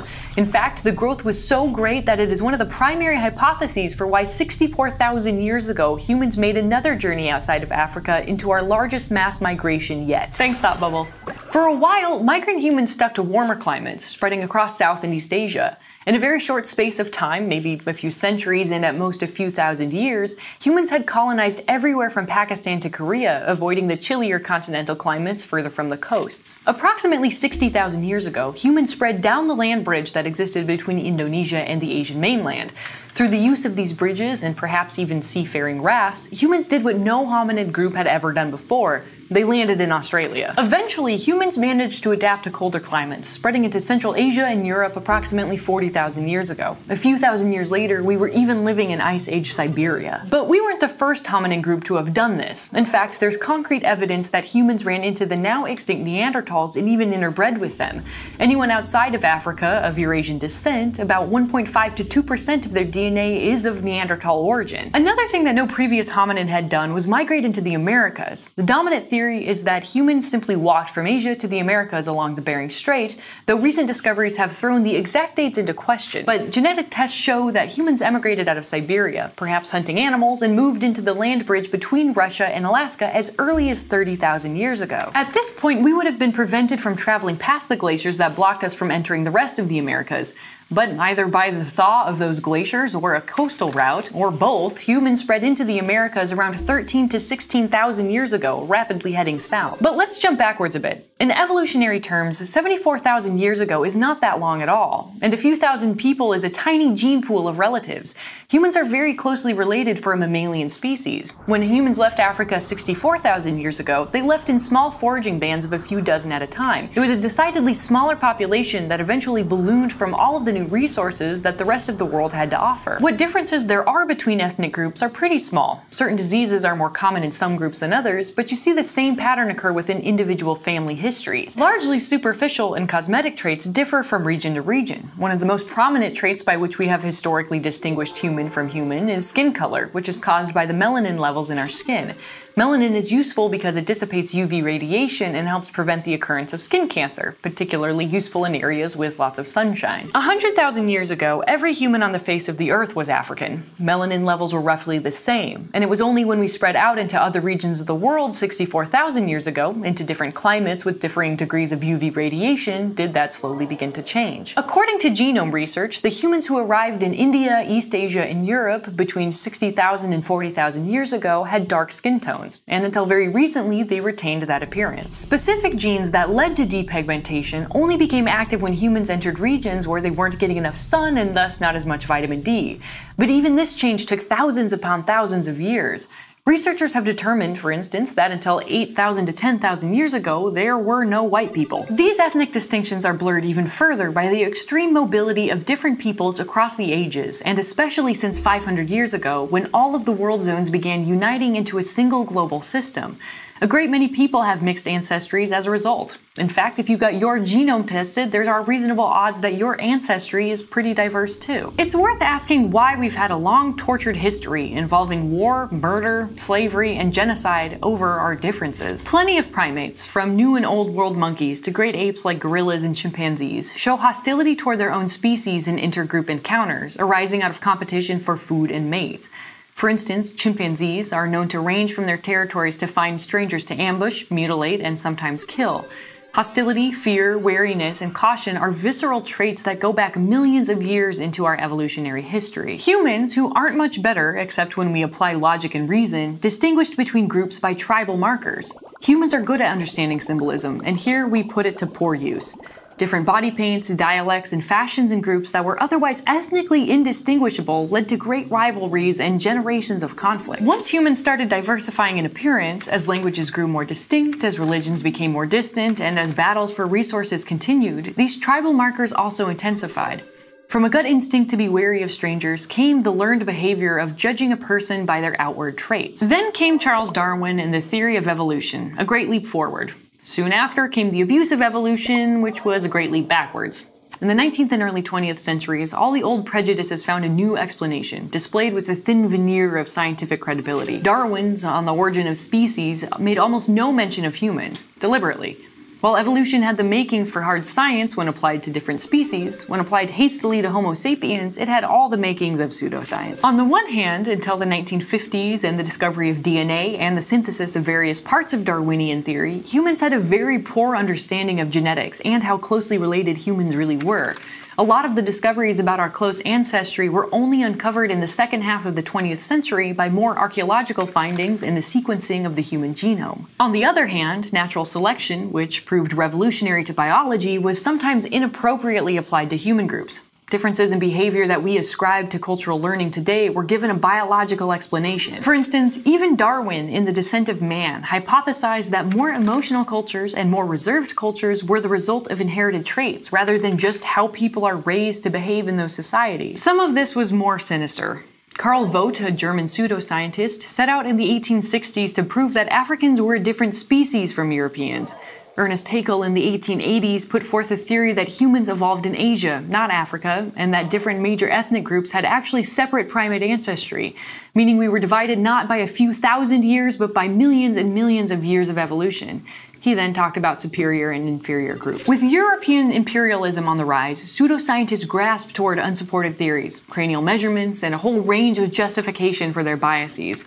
In the 1890s, as competition between Western empires heated up, figures like Georges Vacher de la Puig and William Ripley subdivided Europeans into different superior and inferior groups as well. This contributed to the intensification of scientific racism in 20th century Europe and fed the rise of fascism. This kind of thinking spread all over the world in the 20th century, and some element of scientific racism can be found in the Sino-Japanese Wars and conflicts in Rwanda, Sudan, and others on a tragically long list.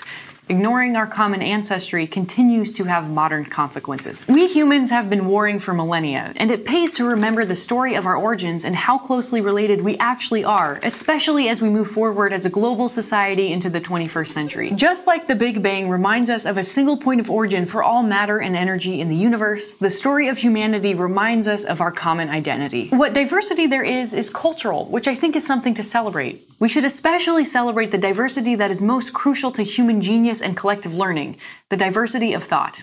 Thanks for watching. We'll see you next time. Crash Course Big History is filmed in the Chad and Stacy Emighold studio in Indianapolis, Indiana, and is produced with the help of all of these nice people. Our animation team is Thought Cafe. Crash Course exists thanks to the generous support of our patrons at Patreon. Patreon is a voluntary subscription service where you can support the content you love through a monthly donation and help keep Crash Course free for everyone forever. Thanks for watching.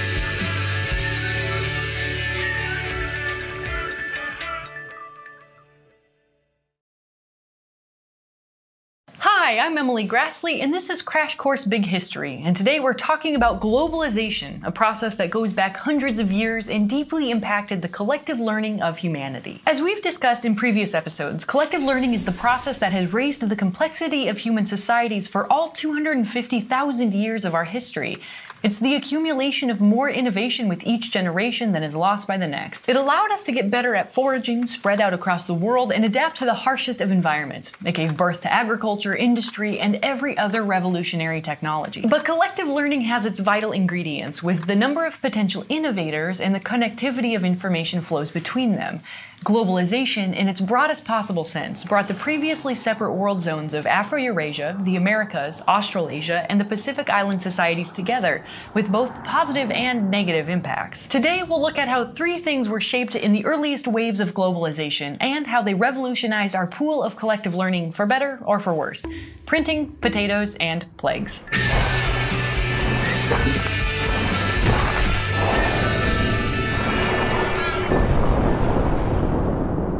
Previously in Crash Course Big History, we looked at how humans spread out of Africa 64,000 years ago. We expanded across Asia over the next 20,000 years and even accomplished the astounding feat of settling Australia.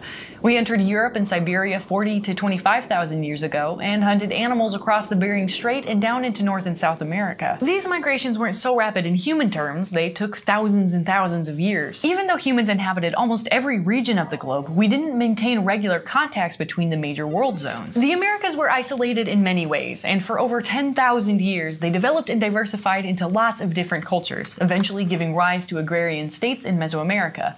Before Columbus, before the Vikings, and as some historians assert, before the Chinese sailed off the coast of America, there were thousands of years where the collective learning of the Americas was done entirely by the Americas. And we see surprisingly similar results in the rest of the world. The origin of agriculture, the beginning of states and empires, and the development of monumental architecture, including pyramid building, all happened independently. In Australasia and the Pacific, environments were largely rich enough in resources for populations to thrive without agriculture. For instance, in Australia, humans engaged in a practice called fire stick farming, which isn't the plant and animal domestication we usually refer to as agriculture. Instead, it was foraging through the use of setting large forest fires that would clear new pathways through the brush, kill and cook a large amount of game, and take advantage of the round of rejuvenation that naturally follows a forest fire. Early agriculture usually leads to a decline in the living standards of the foragers who adopt it, in terms of malnutrition, backbreaking labor, and the resulting diseases and famines. Humans only give up foraging when they're trapped by a lack of new ecosystems or by population pressure, or both. Australasia only developed agriculture in Papua New Guinea. The largest world zone, Afro-Eurasia, had a lot of advantage from the start in many ways. We group Africa, Europe, and Asia into one world zone because there was a transference of collective learning, even if it was halting and rarely traversed long distances. For instance, the Silk Roads enabled trade right from China to the west of Africa and to Europe for thousands of years. Most individual traders didn't travel the entire Silk Road, but piece by piece and trader by trader, goods and information would travel the entire route. It wasn't exactly a brimming information superhighway, but it was something. In the past 10,000 years, agriculture independently arose in Afro-Eurasia several times, in the Fertile Crescent, in East Asia, and in West Africa.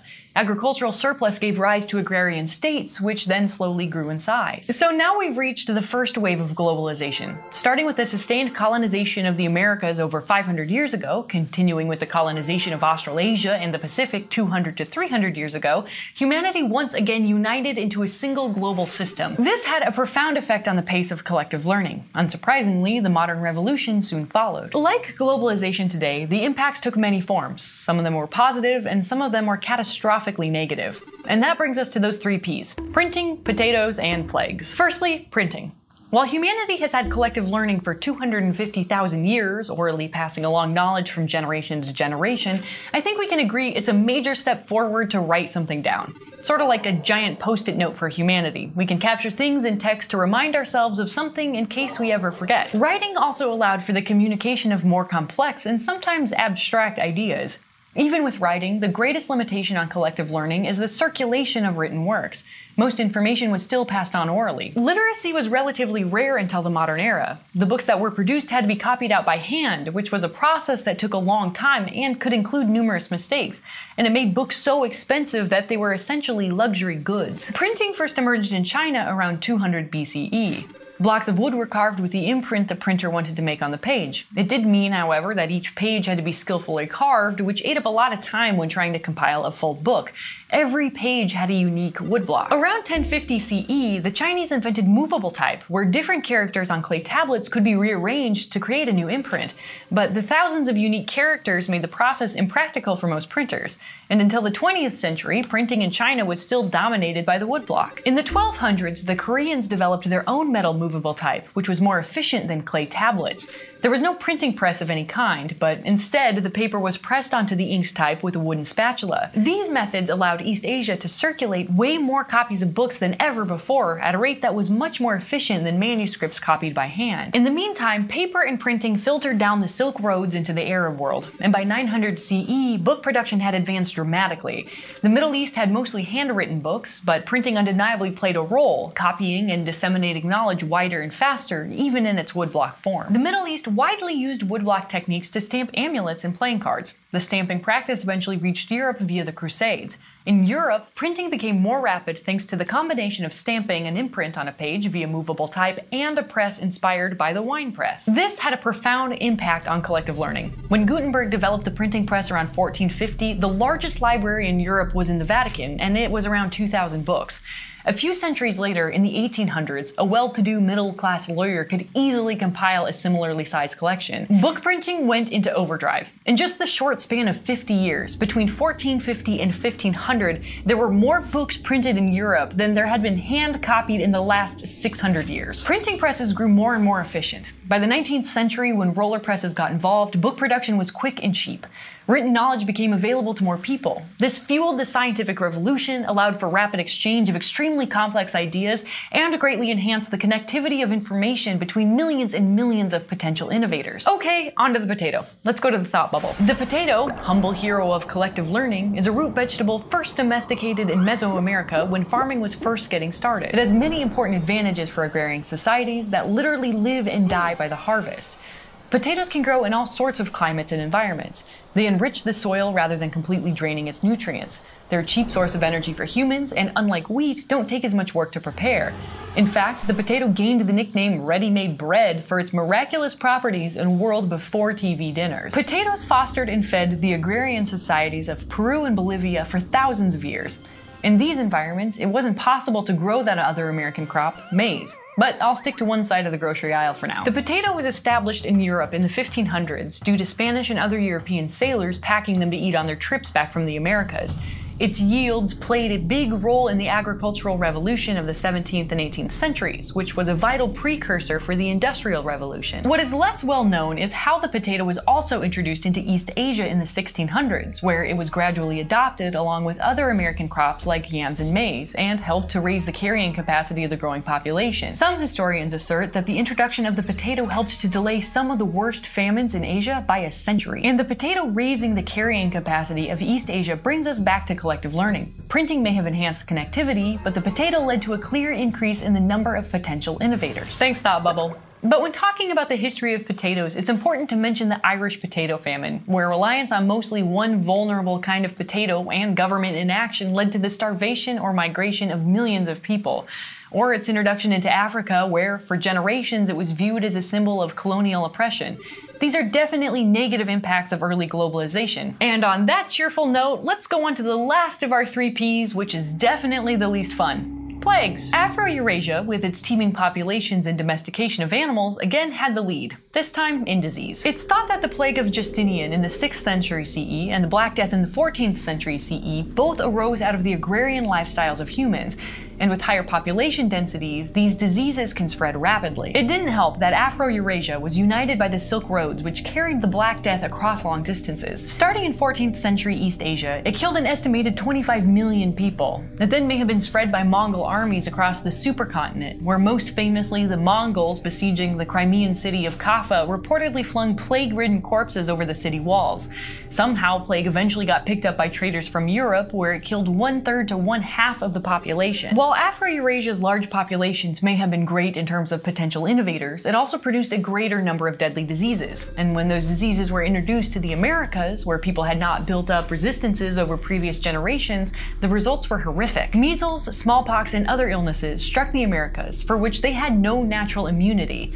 And the diseases spread with such lightning speed that illnesses sometimes swept through American populations faster than Europeans moved inland. We can't understate this catastrophe. While it's difficult to know for sure what the pre-Columbian population of the Americas was, the mid-range estimate is that the diseases killed about 50 million people within 100 years. This tragedy had a clear impact on collective learning. The tremendous loss of human life wiped out massive numbers of potential innovators for several generations. The loss of population that came with the Columbian Exchange devastated the cultures of America and crippled their ability to contribute to humanity as a whole. As a result, European ideas came to dominate in the Americas. This homogenization of culture is a familiar aspect of globalization, and it doesn't always benefit the pace of collective learning.